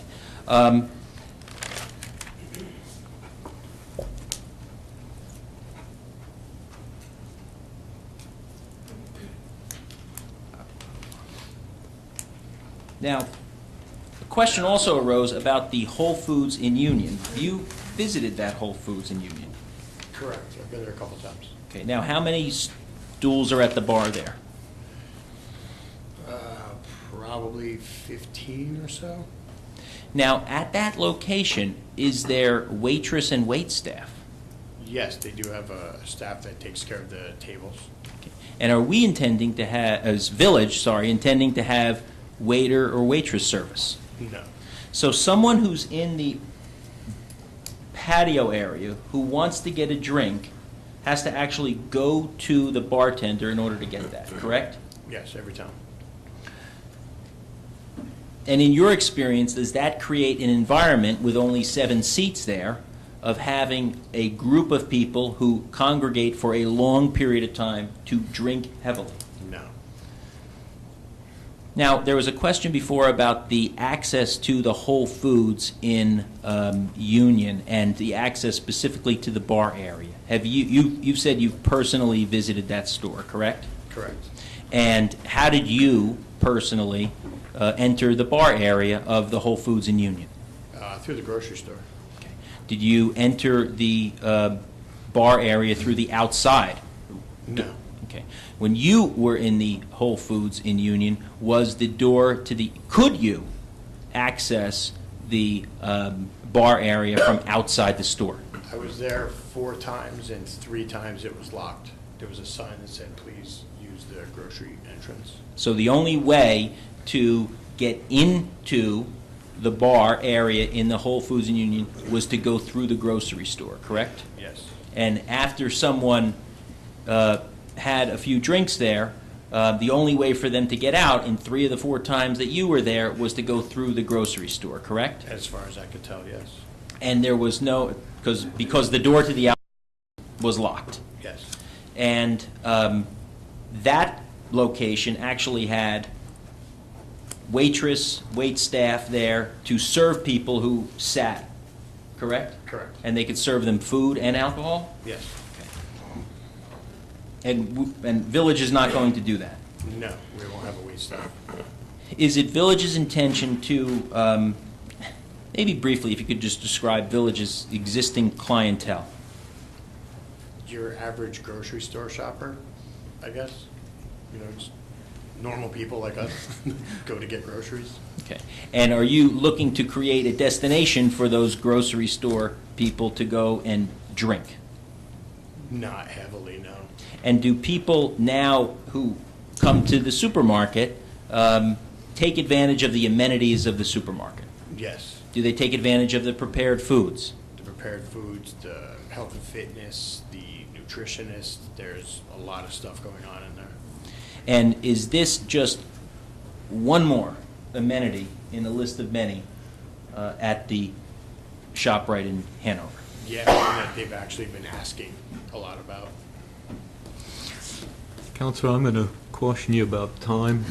Well, I'm going Almost. to like to wind down this portion. Go ahead. I just want to finish with the chiefs, and then I'm done. Mm-hmm. So the 5th issue that the chief raised was with regard to child care being offered and the possibility that someone who, because one of the amenities that ShopRite offers is the ability to leave your child in the child care area and then go shop. And he questioned rightfully the issue of whether those people who drop off their children would be served alcohol. And will we does ShopRite have a policy right now with respect to dropping off children and the identification of people who drop off children? They get a hand stamp that matches their child. Okay. And will Village have a policy procedure for ensuring that the people who drop off their children and entrust their children to ShopRite will not be served alcohol while on the premises? Correct. And will the bar staff be trained to ensure that that does not occur? Yes, when we card the guest that comes in, we'll, look for the stamps on the hands. Okay. And will we take any means possible to ensure that that doesn't happen if the hand stamp thing don't work? Yes. Okay. Now, the sixth issue that the chief raised was the presence of bar does offer the potential for increased criminal activity, and the store may be more likely to be robbed. Quickly, again, the issue of security. There are two guards patrolling the store at all times, Yes. and 200 cameras, Yes. and approximately how many other village employees at the store at all times? 100 easily again. Okay, and are they all trained in how to respond to see if they see someone who is attempting to rob the store? Yes. And that's already in existence, correct? Correct. Okay. Now, the seventh issue that the chief raised was it should be considered the element the bar would bring. Again, I think we covered this. Do you envision the clientele of the supermarket to change merely as a result of providing another amenity within the supermarket? No, again, because they're really not like a destination place. And that's it for the chief's concerns, and that's all I have right now for Mr. Lindenman. I have one area of the testimony that I'd love to hear a little bit more about, and that is that I might learn something here. You testified that you're trained in identifying patrons that may be inebriated or not. At what point have you identified that person to be inebriated? When they are inebriated? No, I mean, you monitor your guest on how quickly they're trying to consume alcohol. They're having, 2 beers in 5 minutes. You pace them, as they're sitting there. At one point. But if you see a change in their demeanor, I think he wasn't finished. Yeah. I'm sorry. Were you finished? No. He was just continuing. I was going to say, like, if Oh, you you see are, someone please. who's kind of getting to that point, you kind of step in and, offer an appetizer, offer a non-alcoholic drink, do things to try and slow their pace down. or in essence, stop serving that person alcohol beverage. Okay, and they would be able to, of their own volition, leave the area. Yes. I mean, if there was anybody who we thought was out of hand, we could obviously reach out to other management and security in the building Okay. to try and stop them from getting in their car and going. Council, I'm going to allow a few questions from council and then, from the committee, and then I'm going to open the floor. That's agreeable? Absolutely. If I may, just in terms of Mr. Lindenmeyer's background, it sounds like you're very well versed in all of what we're talking about here. But what I'm curious about, obviously now your position is full-time. If you were to add these additional responsibilities, you'd be stretched rather thin. So how many additional full-time employees would you anticipate hiring to make sure that we have adequate bartenders and so forth to handle this potential additional business? To staff the bars themselves, probably we would only have 1 bartender on per shift, but I would assume 3 or 4 bartenders, so people get days off and stuff like that.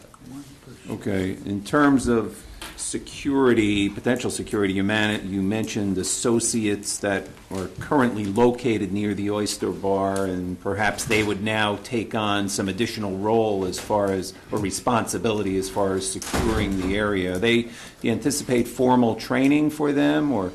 We would bring them through the tip certification as well. Anybody who is in the vicinity of the people who are closest to it, Oyster because they're Bar, going to be our first, round of defense. Okay. And then in terms of the the chief's concern about the parking lot. That parking lot is already a little difficult to navigate, and I do frequent the ShopRite quite often, in fact. And now there is a bank under construction, which will probably mean even more congestion going in and out of that parking area. Do you anticipate any additional security? I know there's a security person there now, right? So there's somebody driving around. We add alcohol, and then we add a bank that I believe will have 3 drive-in bays. That could lead to the potential for a lot more traffic going in and out of there. Do you anticipate any additional security might be necessary in the parking lot? That's really above my pay grade. Okay, fair answer. Thank you. Mayor? Tom? I just have one question, believe it or not, and it's going to piggyback nicely with the mayor's question. With all your experience in this industry, do you believe people act differently after a few drinks? To a certain degree. I think And, everybody might. and I believe 2 drinks is legally intoxicated. So let's say somebody It has 2 depends or... on your blood alcohol level. It doesn't necessarily have Let's to call be it 2 drinks. 3 then. Let's say somebody leaves the clam area, the clam bar area, and then they're going to begin to shop. They're going to be, again, mingling. They're going to be interacting with our families, interacting with our children, and ShopRite has done a great job at creating a very nice family experience. It's an outing when we go to ShopRite, and we really enjoy it. But the questions and concerns I've had through this whole exercise so far are people that had a couple drinks that might not be unruly enough for you to flag them and tell them to leave. And then, like Bob said, once they leave, there's a whole series of new problems because of the tight parking lot and the people out, the entrance where the people have to walk through the main box to get in, people waiting to get in, waiting to get out. That's confusing enough. But my biggest problem still is the mingling and people walking around after a couple drinks, interacting with 8, 9, 10, and 11-year-olds that are with their families and maybe a little bit independent and walking to get hot food and enjoy it in the store, which my children do. So as far as that, what would you do about somebody having 3 or 4 drinks and then wanting to continue the shopping experience? And let me just ask you one more question. Would the people, if it's not going to be a destination, do the people that go to the clam bar now go there specifically just to have clams? Because if they don't have carts, aren't they there shopping and they're having a snack because they're shopping? I think the cart issue is a real issue because most people that I see there have carts. So we're talking about 2 different things. But my biggest concern is mingling and the way somebody acts after a couple drinks and interacting with our families. Well, when it comes to the mingling, it's no different than if somebody was at another local bar, really, and decided to come into our store and go grocery shopping. Do you have problems with people walking around your store intoxicated now? No, that's it. I've noticed. Well, it's a trick question in one sense. This is the first effort that they're putting forth in doing this, so how would you have experience in knowing if an intoxicated person is going through your store if they're leaving your bar? Yeah, I'm not.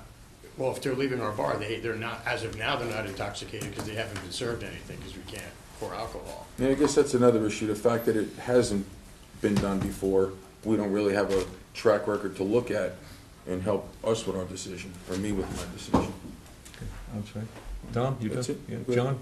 Yeah, Mr. Lindemeyer, you spoke a lot about, you referenced child probably 20, 30 times. What's your different definition of the age of a child?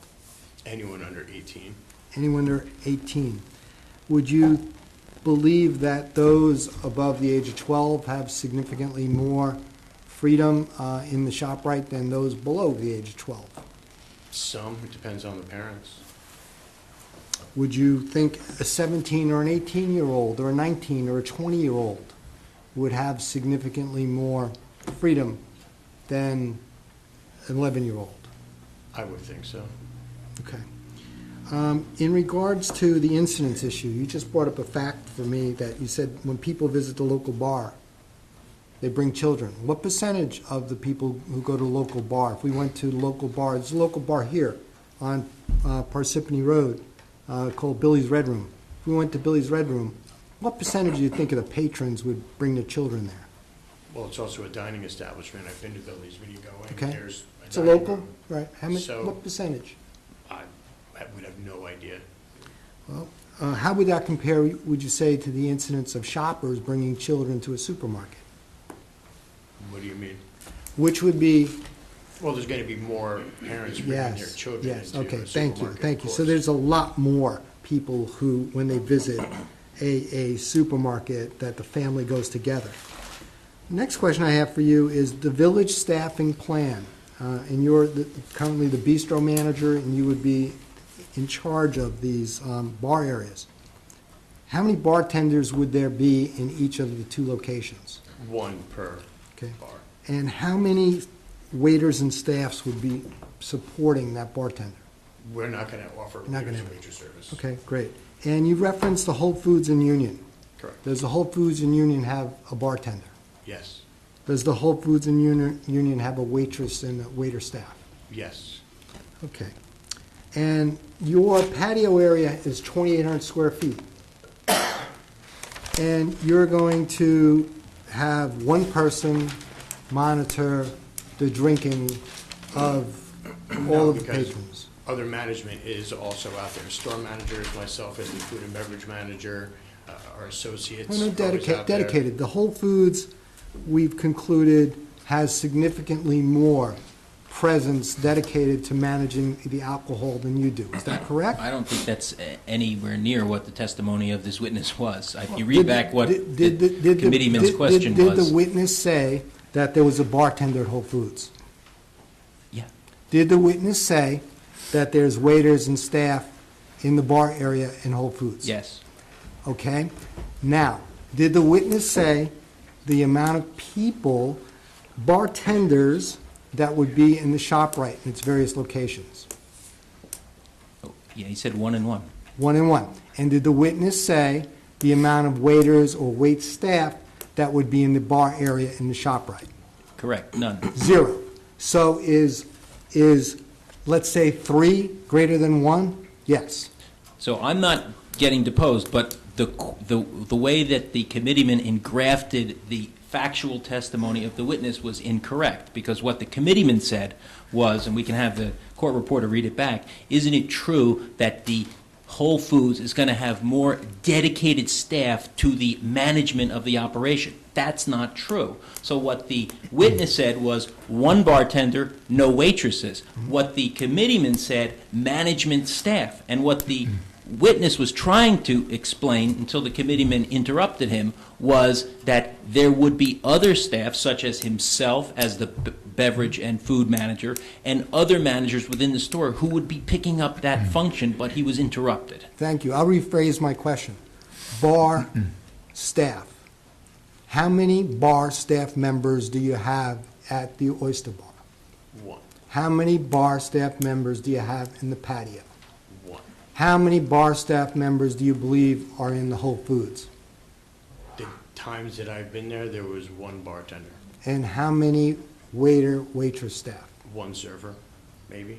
Okay. All right. Thank you very much. The next question I have is in terms of your location. I'm looking at your printout, and I'm looking at that patio area. Can you show me specifically where the bar is located in relationship to the door? The bar is this quarter moon shape right here, and the door is right here next to it. Okay, thank you.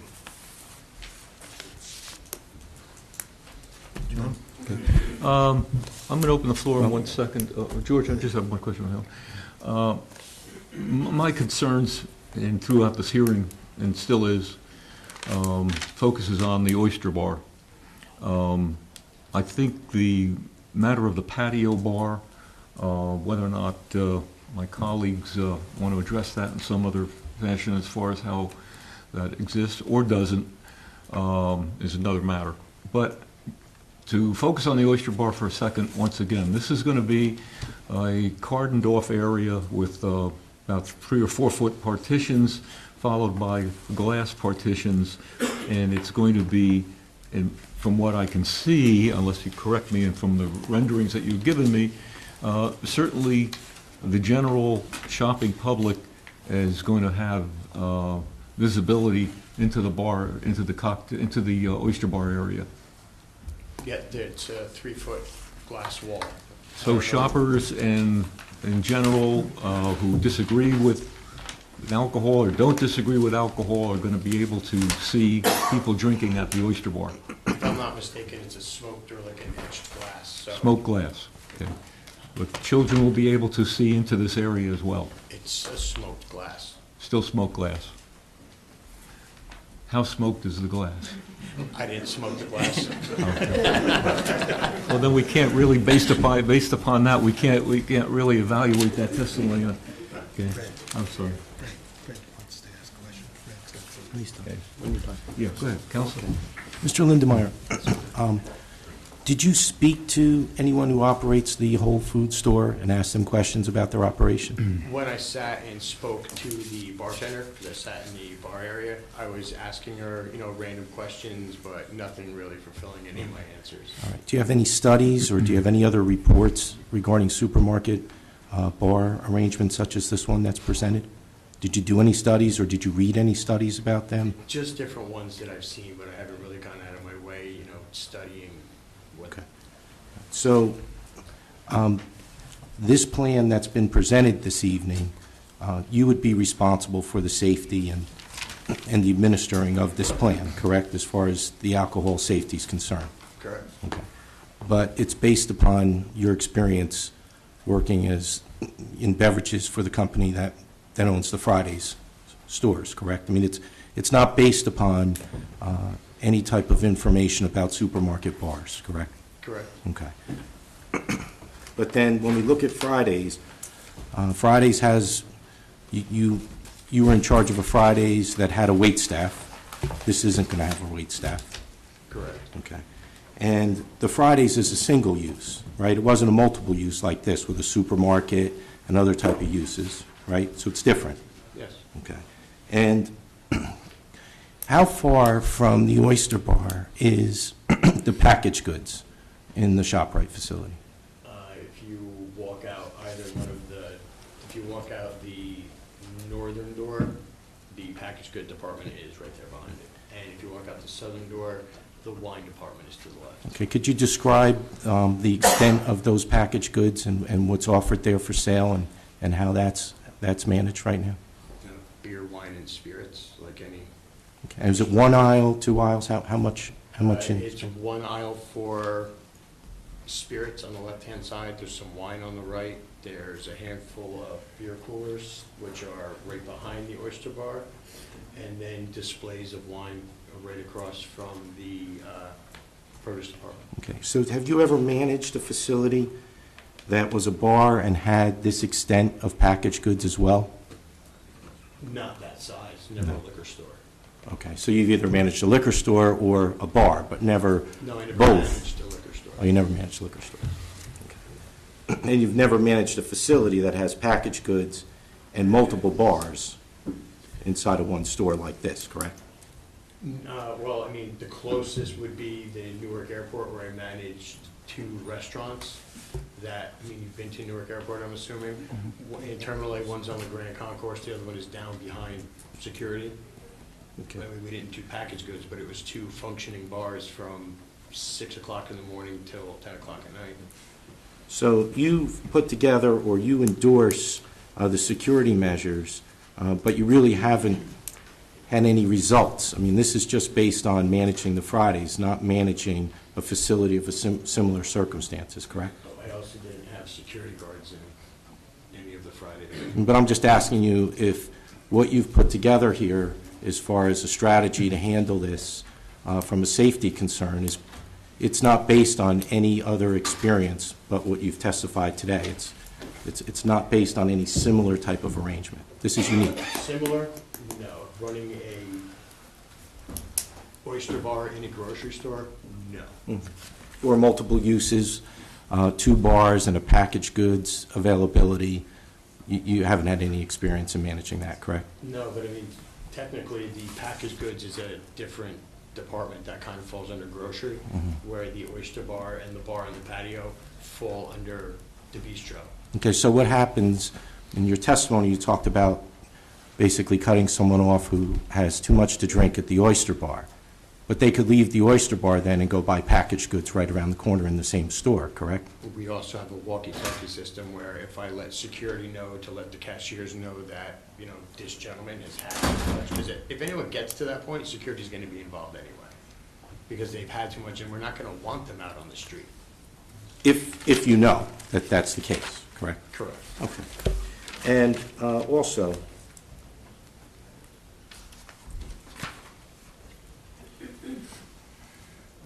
as indicated, you said this was going to be part of the shopping experience. Do you have any studies that demonstrate that that in fact is going to be the case? And were any studies provided to you? I mean, you're getting ready for this particular plan, but you said it's going to be part of the shopping experience. How do you know that? Well, I mean, basically, the way we look at it is if you're there shopping with your significant other, and she wants to go shopping, and maybe you really don't want to, you can sit down and have a beer and, you know, a couple of oysters. But you don't have any studies or reports or surveys to support that, correct? No. Okay. The only thing is just, you know, from being in the store for over a year is what the feedback that we get from the guests that come in and out on a daily basis. Based upon your experience and your testimony this evening, what would be the most significant concern or challenge that you would have regarding the two bars and the packaged goods and the multiple uses, including the supermarket, and as indicated, the families visiting the store? What would be your most significant concern? Honestly, there's really nothing that raises a red flag in my head.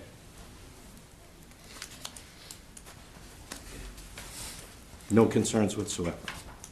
Nothing that really sticks out versus any other establishment where somebody might consume alcohol and then go out and be, you know, surrounded by the public.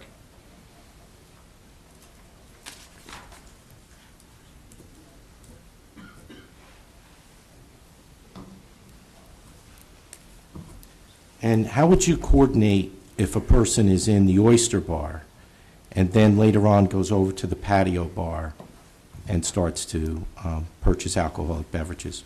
I mean, is there really any way to really monitor their consumption at that point in time? Again, through, you know, say, I'll put myself in there as the food and beverage manager. I'm all over that area. I'm not just gonna stand in the Oyster Bar. I'm not just gonna stand in the patio. I have, you know, a business to run. So I'm gonna be kind of all over the place. And if the bar only seats 16 people, chances are when they go to the other bar, they only seat 7. I'm gonna be able to spot them in the lineup. And if you're not there, who would be responsible for the operation? The other food, the bistro manager below me will also be trained in the same things that I am. Do they have more experience or less experience in alcoholic beverages and management than you do? Do you know? I would say maybe a little, couple years less, if not the same. Have you visited any other stores or done any other surveys of supermarket bars? With a setup like this? Yes. Italy in Manhattan. Whereabouts? It's a little bit south of Midtown. And there's, I think, 6 or 7 bars just kind of throughout the whole place. Okay. You're But- walking along, you grab your pasta, you can grab a glass of wine and still continue to the next bar. But you've never spoken to management? That's a unique market environment with multiple kiosks and beverages. So I take exception to comparing the environments, but that's your testimony. Go ahead. But you've never spoken to management or performed any other study or received any other data regarding issues and concerns and management of these type of facilities, correct? No, because I Okay. was there as a guest. Okay. And with respect to the distinction between waiters and wait staff and just bar staff, in your experience, do you find that, where do you find there's a better opportunity to monitor the beverage consumption?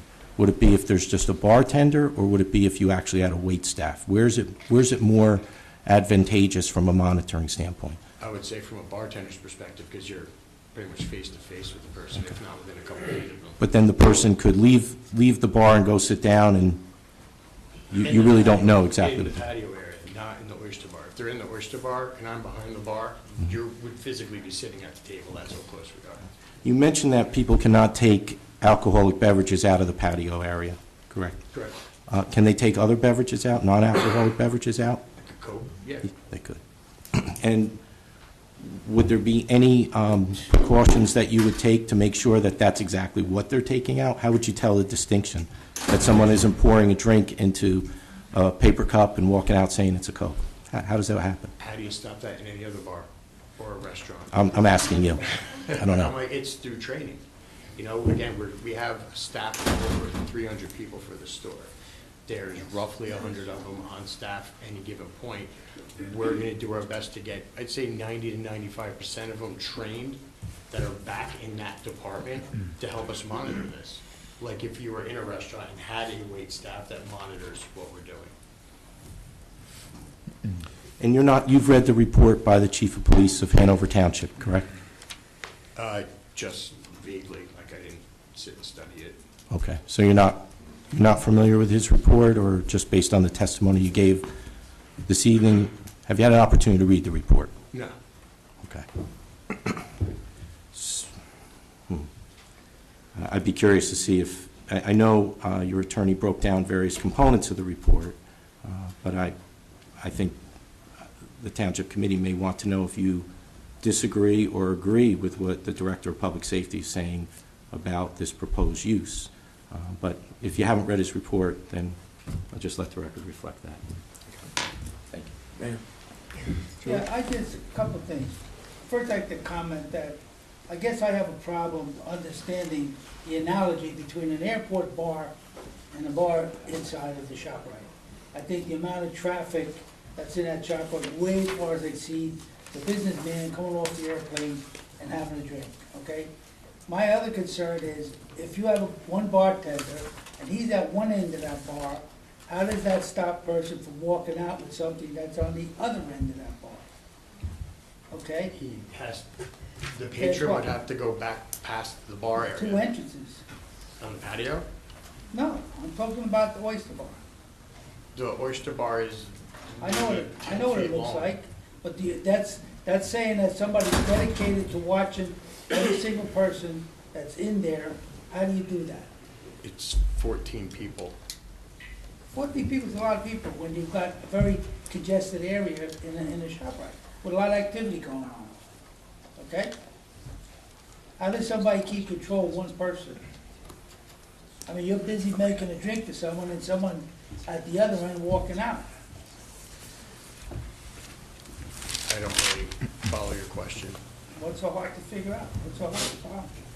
If you got the bar and somebody's over there making a drink and he's busy making a drink and somebody's at the other end and walking out, how do you control that? We make our drinks facing our guests. We don't, I understand that, but so your eyes are still there. oh, so somebody's gonna be able to watch every single thing that's going on. It's literally looking 5 feet one way and 5 feet another way. It's not a big area. Same with the other area. The patio area is obviously larger. Okay, now my other question is, in the earlier testimony, it was stated that no one could go into the oyster bar with someone that's underage. That was not his testimony. What? That was not his testimony. He did not testify to that. I asked if you could bring a kid into there, he said no, No, he didn't. No, he didn't. he didn't. That's not from this witness. Not this gentleman. Right. I know, no, he didn't say that. I know Oh, that. okay, yeah, no, he didn't No, say he that. didn't say that, but it was said previously. Because I asked the question and you told me specifically to speak to this gentleman about it. Correct. That's, How do you, if you would tell me that they could walk into that facility, that they cannot go into the oyster bar with someone that's kids and stuff like that, is that correct or is that not correct? No, it's not correct. Like, if I wanted to go in there with my son, why couldn't I go in there with my son to sit I down know, and that's what was watch? said earlier. I didn't say that. I know you didn't. I know what you said you didn't, but it was stated. Okay, and that's why I asked, Well, he is was that mistaken. same thing, does that same It analogy exist with the outside It bar? was stated by one of your witnesses, No, Counselor. but I mean, it's, again, no different than any other establishment. Well, you know, you keep saying it's no different than an establishment. You know, this is a shopping center.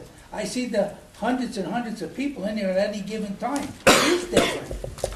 okay? It's not designed as a bar. A bar has a certain criteria about it. People that want to have something to drink are there specifically to go into here, okay? So, you know, I'm concerned with what goes on beyond just the bar area, all right?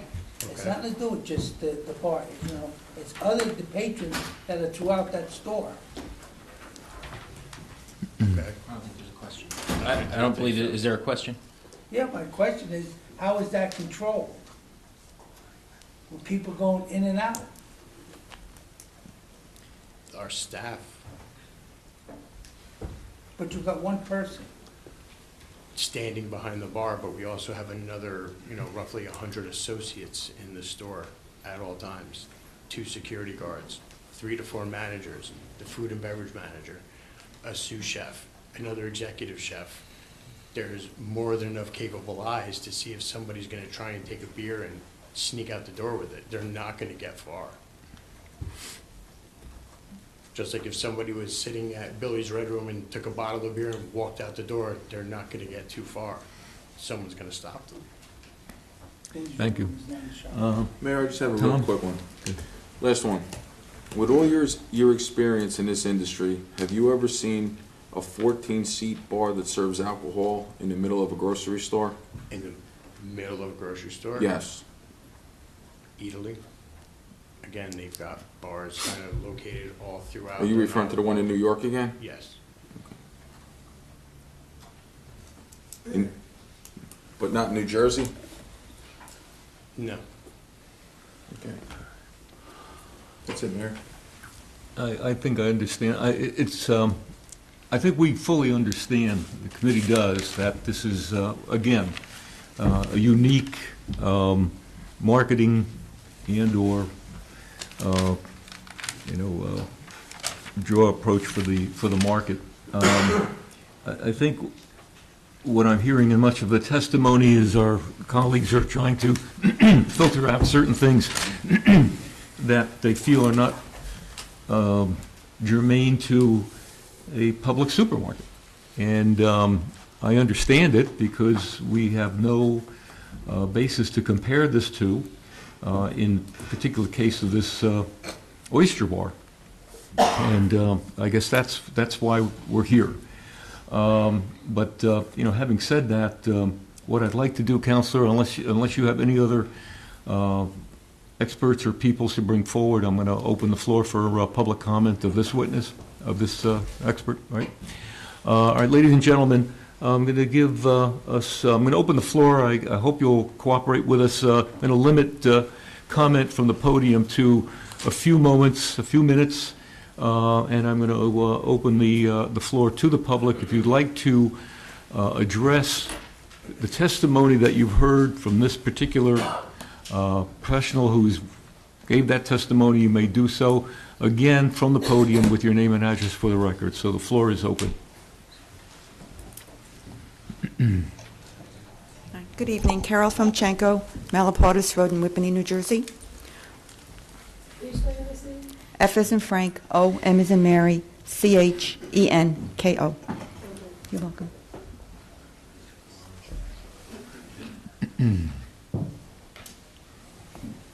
Go ahead, Carol. Hi. My first question to the witness is there a legal limit to how many drinks a person can have when sitting at a bar? A legal limit? No. No. Okay, so in other words, a person could be sitting at a bar drinking 2, 3, 4, 5 drinks until they show signs of intoxication, correct? Just like any other establishment, but we're going to have our employees and our associates trained not to get it to that point because, again, we're not looking to get into the quote-unquote bar industry. Okay. Will you limit the amount of drinks? Is there a minimum or a maximum amount of drinks a person can have? We would have to still discuss that. We really never tabled anything like that. So a woman comes in and has a few drinks. She can keep drinking until she starts to show signs that she shouldn't be drinking anymore. Or if a 6'5" gentleman weighing 300 pounds came in and started to drink, would it be your opinion that that 6'5" gentleman or 6'1" gentleman could consume more alcohol than a woman my size? Yes, that's again actually part of the tip certification. They break down the human body, and it actually states in it that women physically get inebriated quicker due to physical makeup. Mhm. And that's from the ABC, not from me. Right, and what are your first signs of a person maybe being a little tipsy? Doesn't take much for me, but... People starting to get a little more boisterous, giving up their inhibitions at the bar, all of a sudden, I'm going to buy everybody at the bar a drink, things like that. So by that time, they were already tipsy? According to the ABC standards and tip certification, yes, they're on their way. Okay, so in other words, you don't stop them from drinking until they start to exhibit signs of being a little loud or boisterous, as you put it? No, like I had said earlier in the tip certification and in my personal background, again, if someone comes in and they have 3 glasses of wine in 7 minutes, we're going to raise a red flag and put a stop to it because they're there on a mission, and a mission that we don't want them to be on under our watch. Okay, thank you.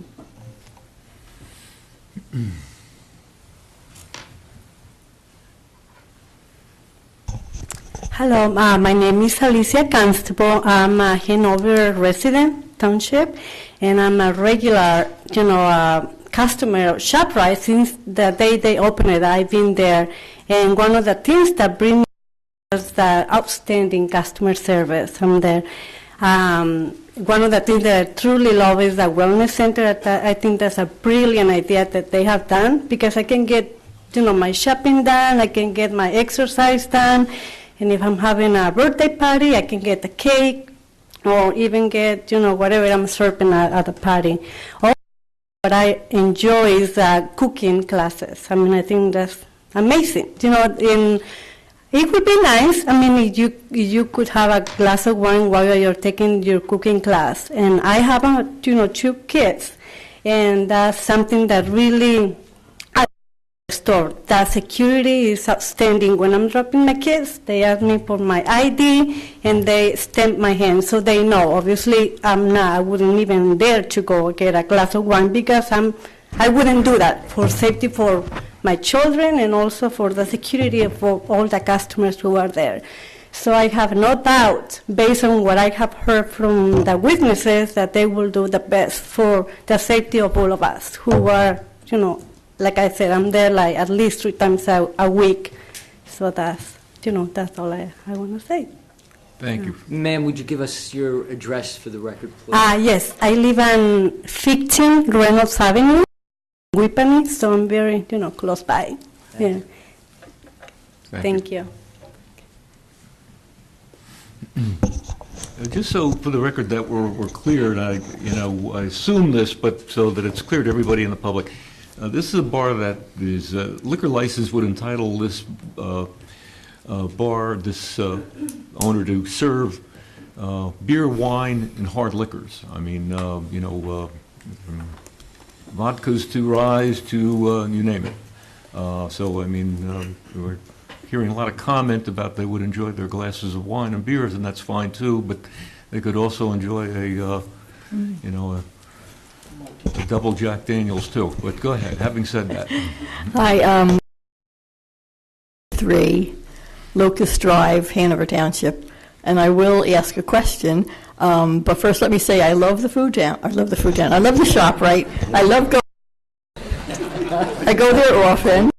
I love the setup, but I don't like the parking. So, but my question is, with the oyster bar, what's the capacity of the oyster bar again? 14. And that's a breakdown of how much for the counter, how much for the tables? 8 at the counter and 6 at tables. How many tables are there? 3. There's 3 tables, so there's 2 at each table? Yes. So now will you only be able to serve a amount of people at a time, and have to have a seat to get a drink? Yes. I mean, again, it's an oyster bar. That's kind of what we're really pushing is our oysters. And it's really not conducive to stand there and just hold and eat a shucked oyster versus when you get them, Sorry, I can't hear. but that's an interest. If I could follow through on that question a little bit, so, because it fills us in too. But if I don't have oysters and I come in and the seating is filled, 14 people are seated and having drinks, I can't order a drink? No, you go over to the patio. Oh, you would tell me to go over to the patio? We're keeping it at So I 14. can't stand there and have a drink? No, we don't want to have that. That's your congestion. testimony? Yes. Good. So I sat at a table, everything's filled up. I sat at a table, I got up to ask for a drink at the bar. Somebody came and sat in that seat. You deny me my drink? You're in the patio then? No. Well, if you're in there and you've already kind of, for lack of a better term, set up camp at a table, I don't really foresee anybody coming in and taking your seat from you. Again, it's 14 people with a trained bartender and management roaming around, so. So that your testimony is the capacity for drinkers at one time in that bar would be 14, max? It's not just drinkers, it's also people who might be in there having a Diet Coke and a lobster roll. It's not just for beer, wine, or spirits. Oh, so I could stand up if I wasn't having a drink, or if I was just having a lobster roll? No, again, it's designated for 14 people. Okay, 14 people max in there at one time. Okay, now I'm going to talk about the outside where the bar is proposed on the right-hand side. The patio? Of the patio. How many seats are at the bar? 7. So will you be only serving 7 drinks at a time? Just to the 7 people sitting there, but if you are there and you walk up and, you order a beer or a glass of wine, if your ID comes through that you're good, we will serve you, and you can then walk over to a table and sit down and enjoy your cocktail. So I could go to that bar, I could order a drink, hard liquor, and I could take that drink and go over to the other side of the patio behind the fireplace and drink that drink? The glass fireplace that you can see Yes. through? Yes. So I could go over to the bar, get my Kahlua, go behind the fireplace, join my friends who are underage, and we could all share my drink. No, we actually discussed something like that, and I mean, if someone is going in there and they want to have a couple of drinks, are you really going to go to the farthest possible point from the bar? Or are you going to kind of sit close to it, knowing that there's not a waiter or a waitress taking care of you?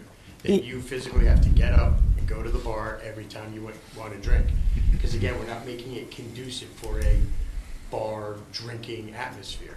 It's just if somebody wants to have a beverage while they're there, we're offering it.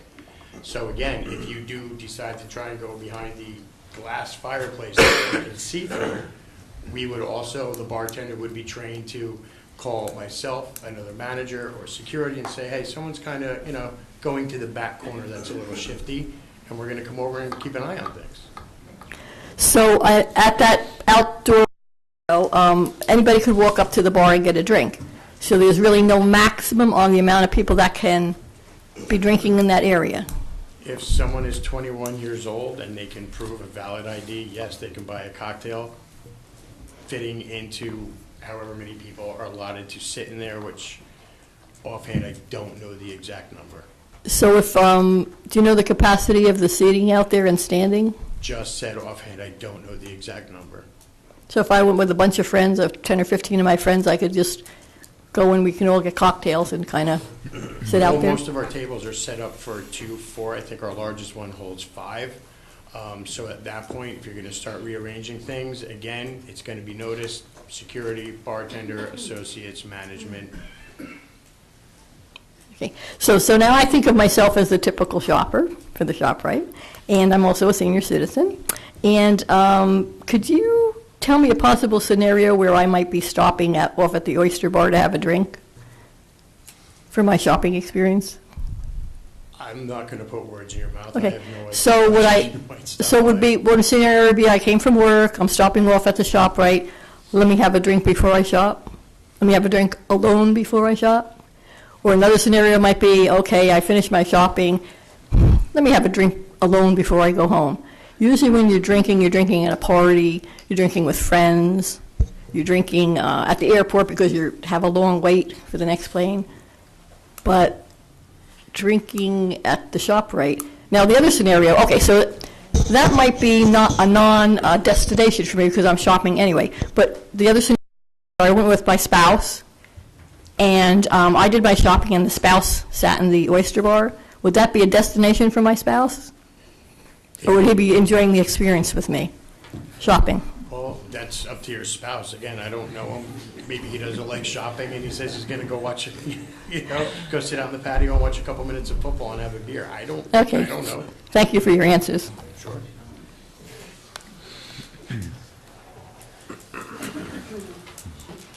Sir, could you just put the microphone a little closer? Robert Steiger, 13 Quarter Place, Cedar Knolls. My first comment is that it's a magnificent facility. I've been in Cedar Knolls 57 years, and I never dreamt we'd have anything like this built in our town. It's absolutely, I shop there 3 or 4 mornings a week. I go at 7, or I never get a parking space. It's wonderful. He's not going to give you free coupons, Bob. And You're not going to get free coupons. There's nothing, it's wonderful, but when I hear them come in and say, we're going to bring in extra security, I say to myself, why the hell does this magnificent facility need more security unless they're bringing in a problem? And it would be a problem. I don't care what anybody says. If the traffic is a problem on Horse Hill Road, they need a cop to direct traffic. We'll live with the traffic as long as it's sober. We don't know what's going to happen once they open the bar. I was fortunate enough to be on the planning board when this case was heard. It took over 6 months, the longest case I've ever heard in the 40 years I've been involved with it, because, well, Stop and Shop tried to stop them from shopping. I understand that. But they never once intimated the slightest hint that they were going to bring booze in to serve the people. It was never brought up, and as far as I'm concerned, it doesn't belong there, and please, for the sake of the people of Cedar Knolls, please don't approve it. I beg of you, please don't. Thank you, Bob. Floor is still open.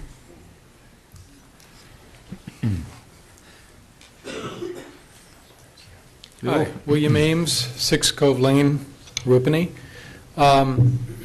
You answered for them my first question, which was what is the nature of alcohol that will be available, and it will be beer, wine, and spirits at both locations. Okay. And they were unable to answer how many people are in the patio, so that was going to be my second question. But I'm confused on the answers that relate to if an adult has a child and they're together, whether they can go into the oyster bar together. I think they said yes. I think the answer was yes. Okay, and the same would be accompanied by a parent. Yep. The same would be true in the patio. Yeah. Okay.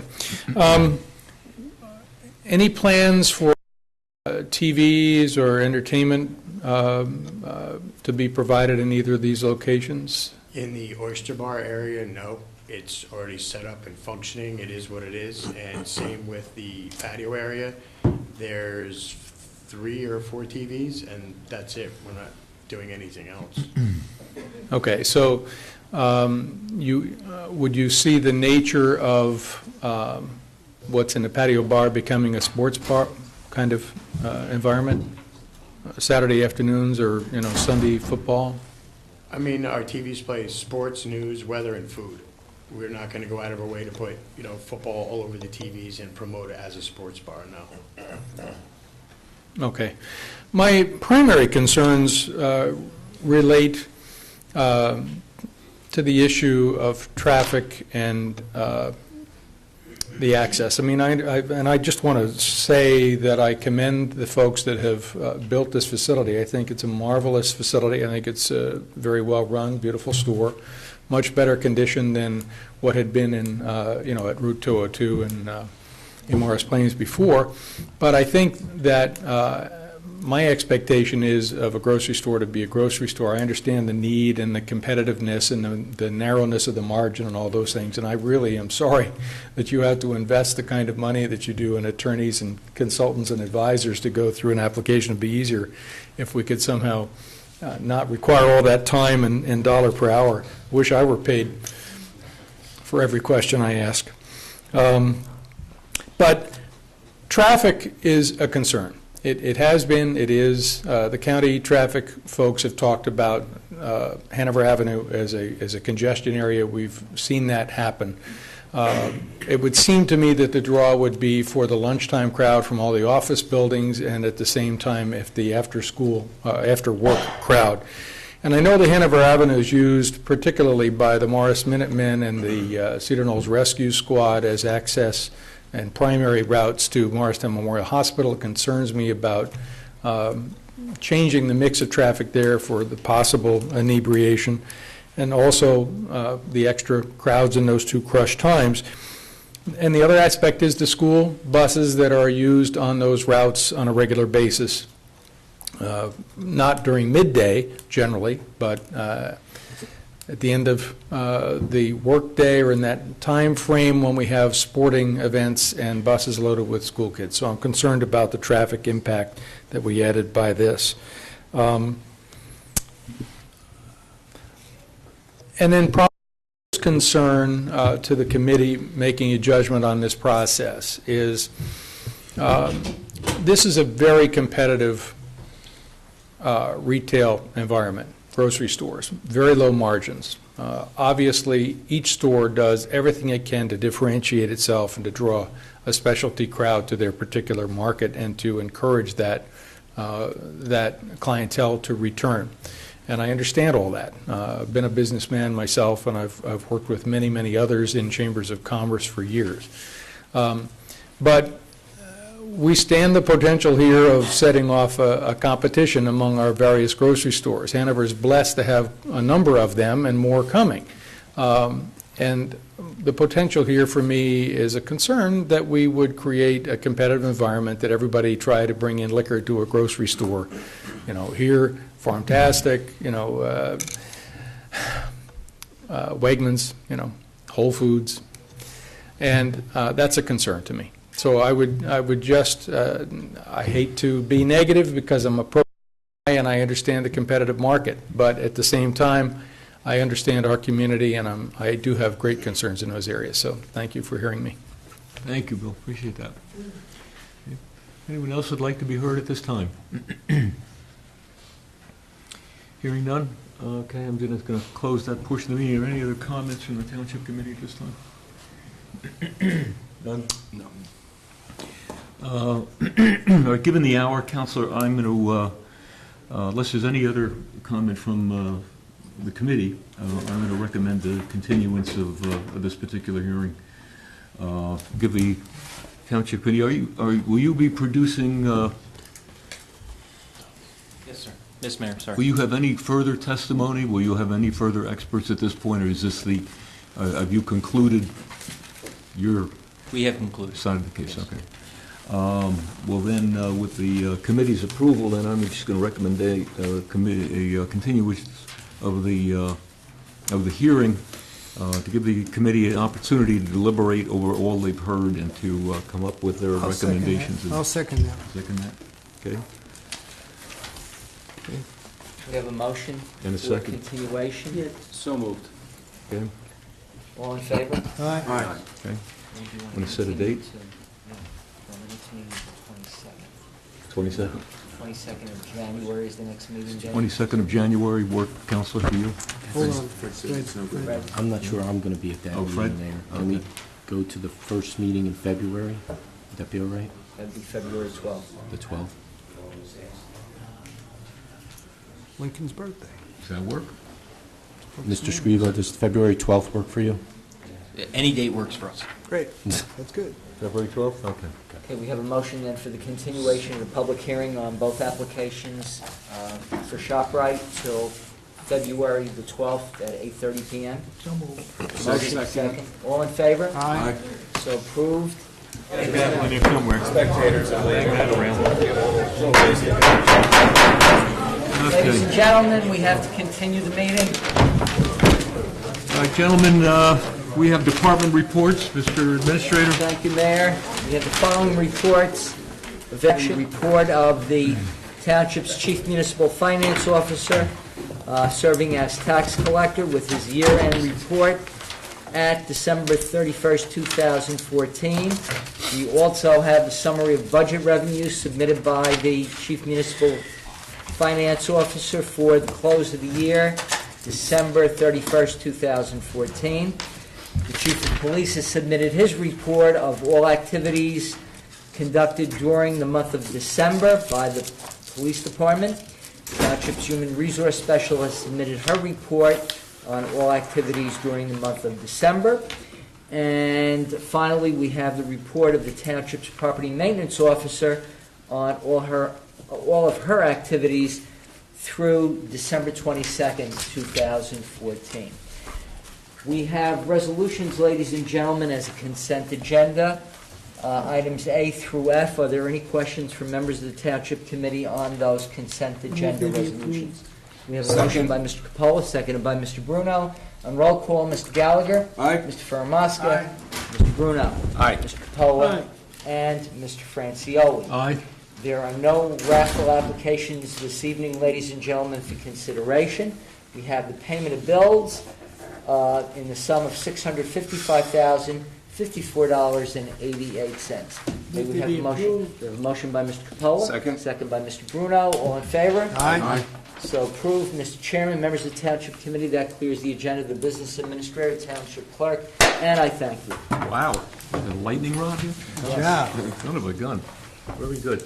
Are any other business from the Township Committee at this time, gentlemen? I have one quick one. Go ahead. All this winter, Committeeman Bruno referred to the polar vortex and referred to how cold it was and what a good job the guys on the DPW were doing. I'd like to say that we're having a cold snap, and I hope it's not a polar vortex that's going to stick around until the end of May. But I just want to say that we had a couple ice situations, not snow pushing yet. But once again, the DPW did a great job. Our streets were done well. They were done right away. And everyone was safe, and we all appreciate it. And I just want to recognize them. Very good. That's very well done. And one more comment, if I may, before the transition of the DPW over to Committeeman Gallagher, is that the third and final garbage truck will be online next week. I know I mentioned it briefly on New Year's Day, but cans have been delivered, and the pickup will be starting next week, making the town 100% automated. So Congratulations. Well done. very happy. That's great. That's George, nothing? No? Okay, John? Yep, okay. Once again, I'm going to motion to open the floor. So moved. Second. Public, all right. All approved, all approved. Once again, the microphone is open, and name and address for the record. Jim Neidhart, 3414 Appleton Way, Whippany, New Jersey. A minor correction, the town will be fully automated except for, on a residential basis, except for a couple of condominium complexes, correct? Good point. And Yes. I did read the notice that somebody forwarded to me about it today, and the exception was listed as the Oak Ridge condominiums, the Grand, and one of the other, and a third one. And Sunrise. I live in Eden Lane, and that was not mentioned.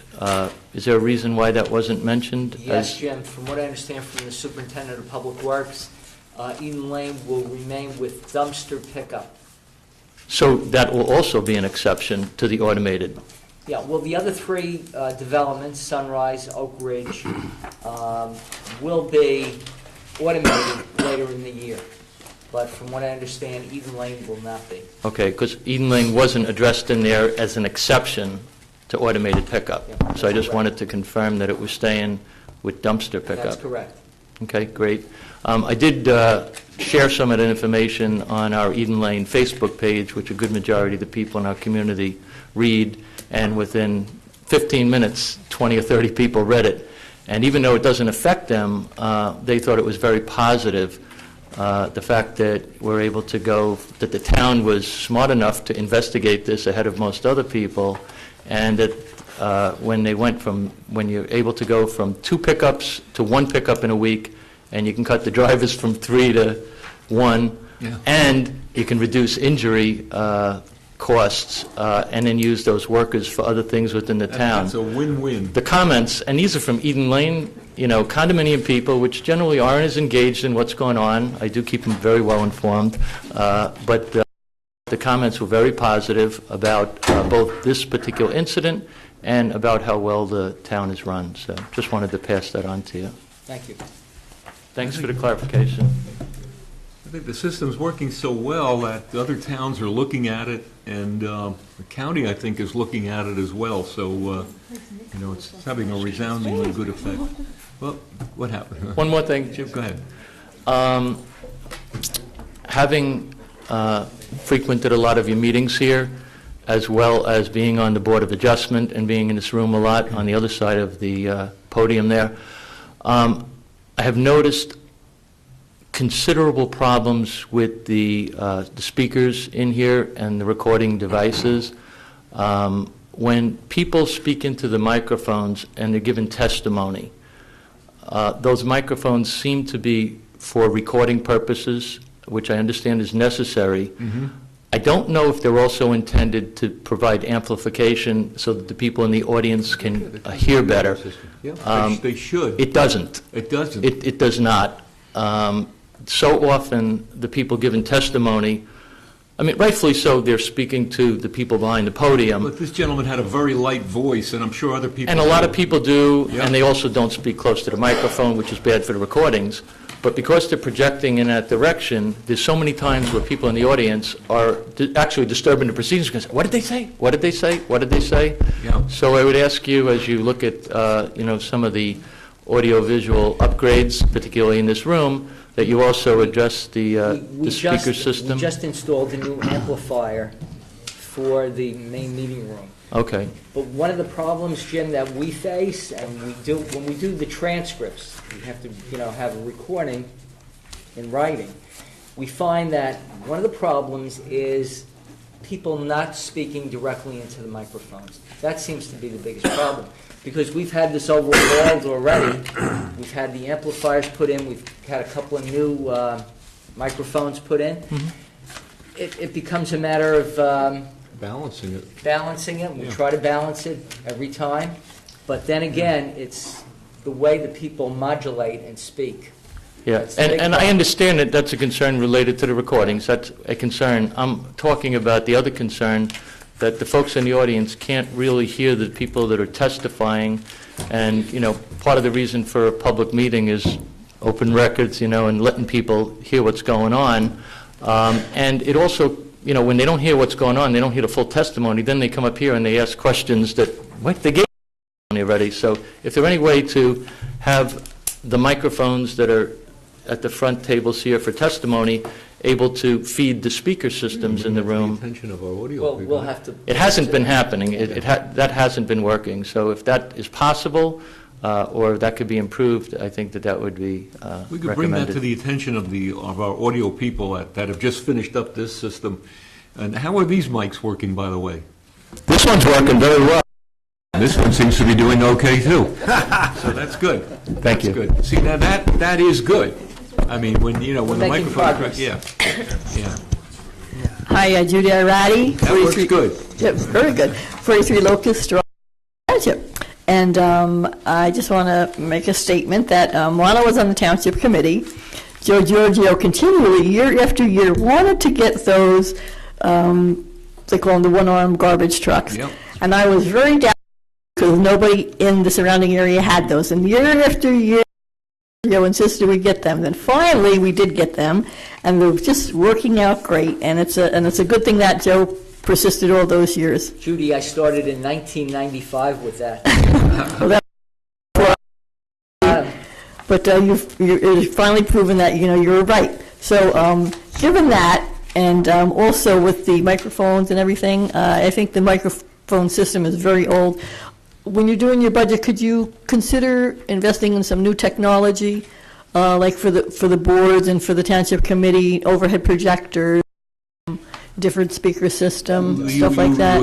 You hit a pet peeve of mine, and we're working on it with our police department. We've got a wonderful techie person in our police department in the person of Lieutenant Plessis, and he is heading up, along with yours truly and some other members of our departments, etc., a committee to look at paperless, moving us into a paperless generation here for the township municipality, and data management. We've had several meetings already.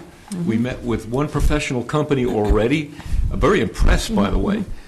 East Hanover is using it. A lot of municipalities around us are using components of this, various elements of this data management system. Okay. They actually do the archiving of hard copy for us, provide us only with the electronic copies.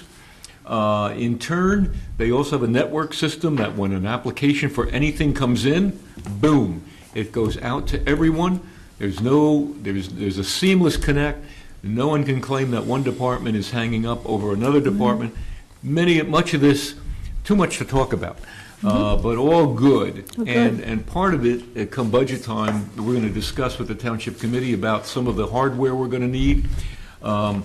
We're on planning, beginning to get electronic documents only, and no more piling it up in our mailboxes. Right. We are going to need a projection system here. We are going to need a manner for other professionals who testify, who also, by the way, use all electronic media to come forward and use it. So we're on the road. We're on the path. So we're going to stay with it. Okay, Great. Move us out of the dinosaur generation a little bit here, you know? Okay, Good. thank you. Good. Anyone else like to be heard at this time? Yeah, Bill Ames again. I didn't want to take up all the time in the earlier spot, but just another compliment for the township. I work in a number of towns in the area. One of them happens to be Maplewood, which is a disaster when it comes to leaf pickup. They still use a front loader. They leave stuff all over the place. I've seen Parsippany with its bags and everything else. I do want to commend you and the Public Works people for the systems that you've put in. Bob, for the automation of the one-arm trucks. Takes 11 seconds to pick up my garbage. I clocked it once just out of curiosity. And they put it back, and if it comes over, they stop the truck, get out, and stand up the garbage can. And that's my point.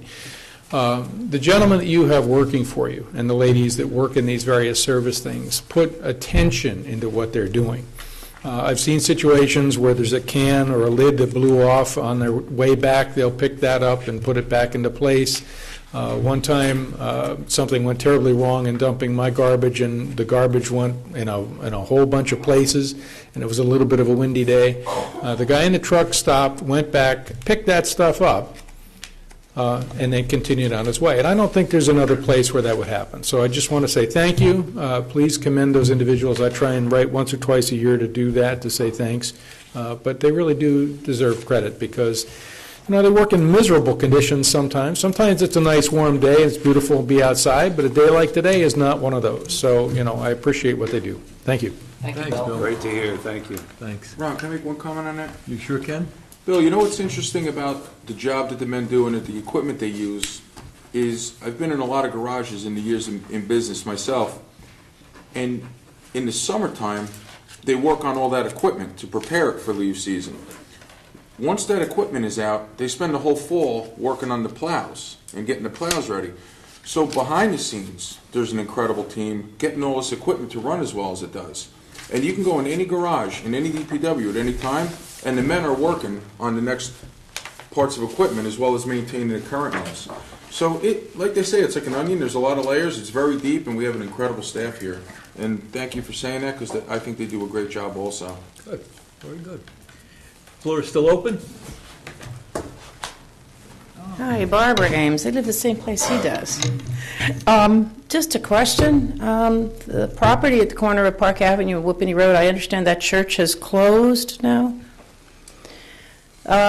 Could you tell me the status of that property and what applications are before it or what its uses could be? You're absolutely correct. That property is closed, and it's on the market. It's up for sale.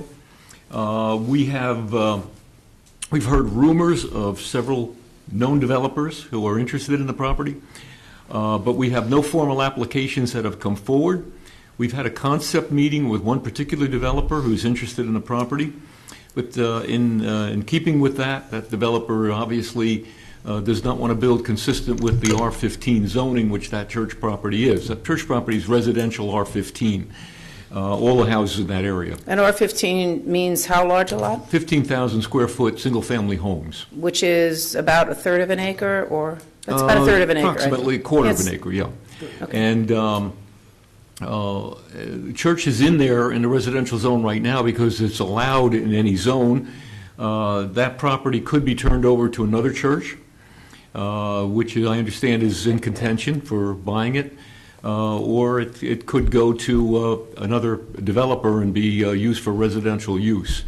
That's where we are. I think the committee is keeping our eye on it, see, which, what the requests for on that particular property. But right now, it remains status quo, R15 residential development, and if it's not another church, then that's the way it would develop, unless another developer. So there's an inquiry from a church, is that what I heard you say? I'm sorry? Did you say that there's an inquiry from a church to use that building as a church again? It could remain as another church. But did you say that there was some, I thought I heard you say there was some entity that was interested in using it? There's another church interested in it? Yeah. Yes. Yeah, can you say who that is? I'm not confident, I'm not sure. If I give you information about that, I'd probably be erroneous. I mean, I know that it's, I know we have a new church that moved into the Church of Christ. That's a Syrian Orthodox church. That's changed hands. Is that the one there on Whippany Road? That's right. Okay. And I know there are other such denominations that are looking at this corner. But that's all. Syrian, that's a Christian church? Is that what you said? It's possible that it is not. It's not Christian. That's right. So what would it be then? Mayor, If we don't know. I think it's a public meeting. I say it's possible that it's not. So it wouldn't be Jewish. I couldn't. But I don't think, if I may, I just don't think at a public meeting, unless the property owner is really here with, for us to speculate. We have no accurate information. So you don't know what it is? No. But it's not a Christian church? And so is the church that's interested in that property at Park Avenue and Whippany, is that a Christian church, to your knowledge? I mean, if you know who it is, I guess it's a Christian church or it isn't. Is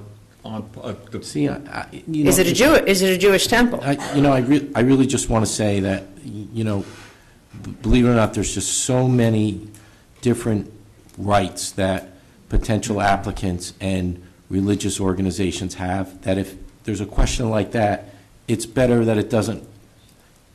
I wouldn't recommend that be discussed at a public meeting, in fairness to whoever is looking at a property.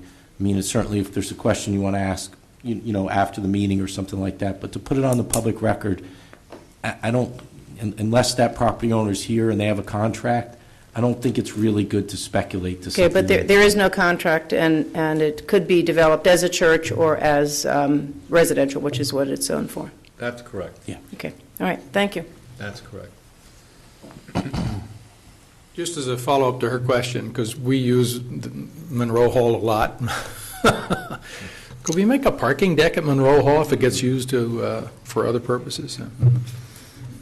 Because that's been a real handy spillover lot, but just as a point of reference. I would share with you such information as I could on that property, but as I said, at this particular time, the planning board has entertained some concepts for the property, but there has been no official filings of anything. We have no record of anyone making a purchase of the property as yet. Most of this is all rumored out there, and I think that's the extent that we are. That's the extent that we are. Anyone else like to be heard at this time? Hearing none, seeing none. Motion to close. Second. Can I make a comment? So moved. Oh, sure, George. Yeah, just one comment. I want to echo what Ms. Iradi said. I just received my garbage cans, new cans today, and although I had my concerns, it would appear they were unfounded. So I've heard many compliments. I haven't had my first pickup yet, but I would appear they were unfounded. I hear a lot of good things. I think Mr. Giorgio, and let's not forget Ken Schleifer. He was one who also pushed pretty adamantly about it. So, when you're wrong, you're wrong. I admit it. I thought it would be an issue, but as a matter of fact, it has been a blessing to the town. Although, Judy, if something happens with the first pickup next Tuesday, he lives right around the block from me. I'm sure he'll be knocking on my door. Or by his house. I'd like to see if there's a way we can encourage our children to bring the cans in at the end of the day. Good luck with that. You know, that's Take it out. that's a reminder that, that regardless of the size of the garbage cans, they have to be brought in at day's end. And so many times they're left overnight, et cetera, but you're right. Any other business from the committee? Motion to adjourn. Motion to adjourn? Second. All in favor? Aye. Adjourn. Meeting's adjourned. Thank you. Very good.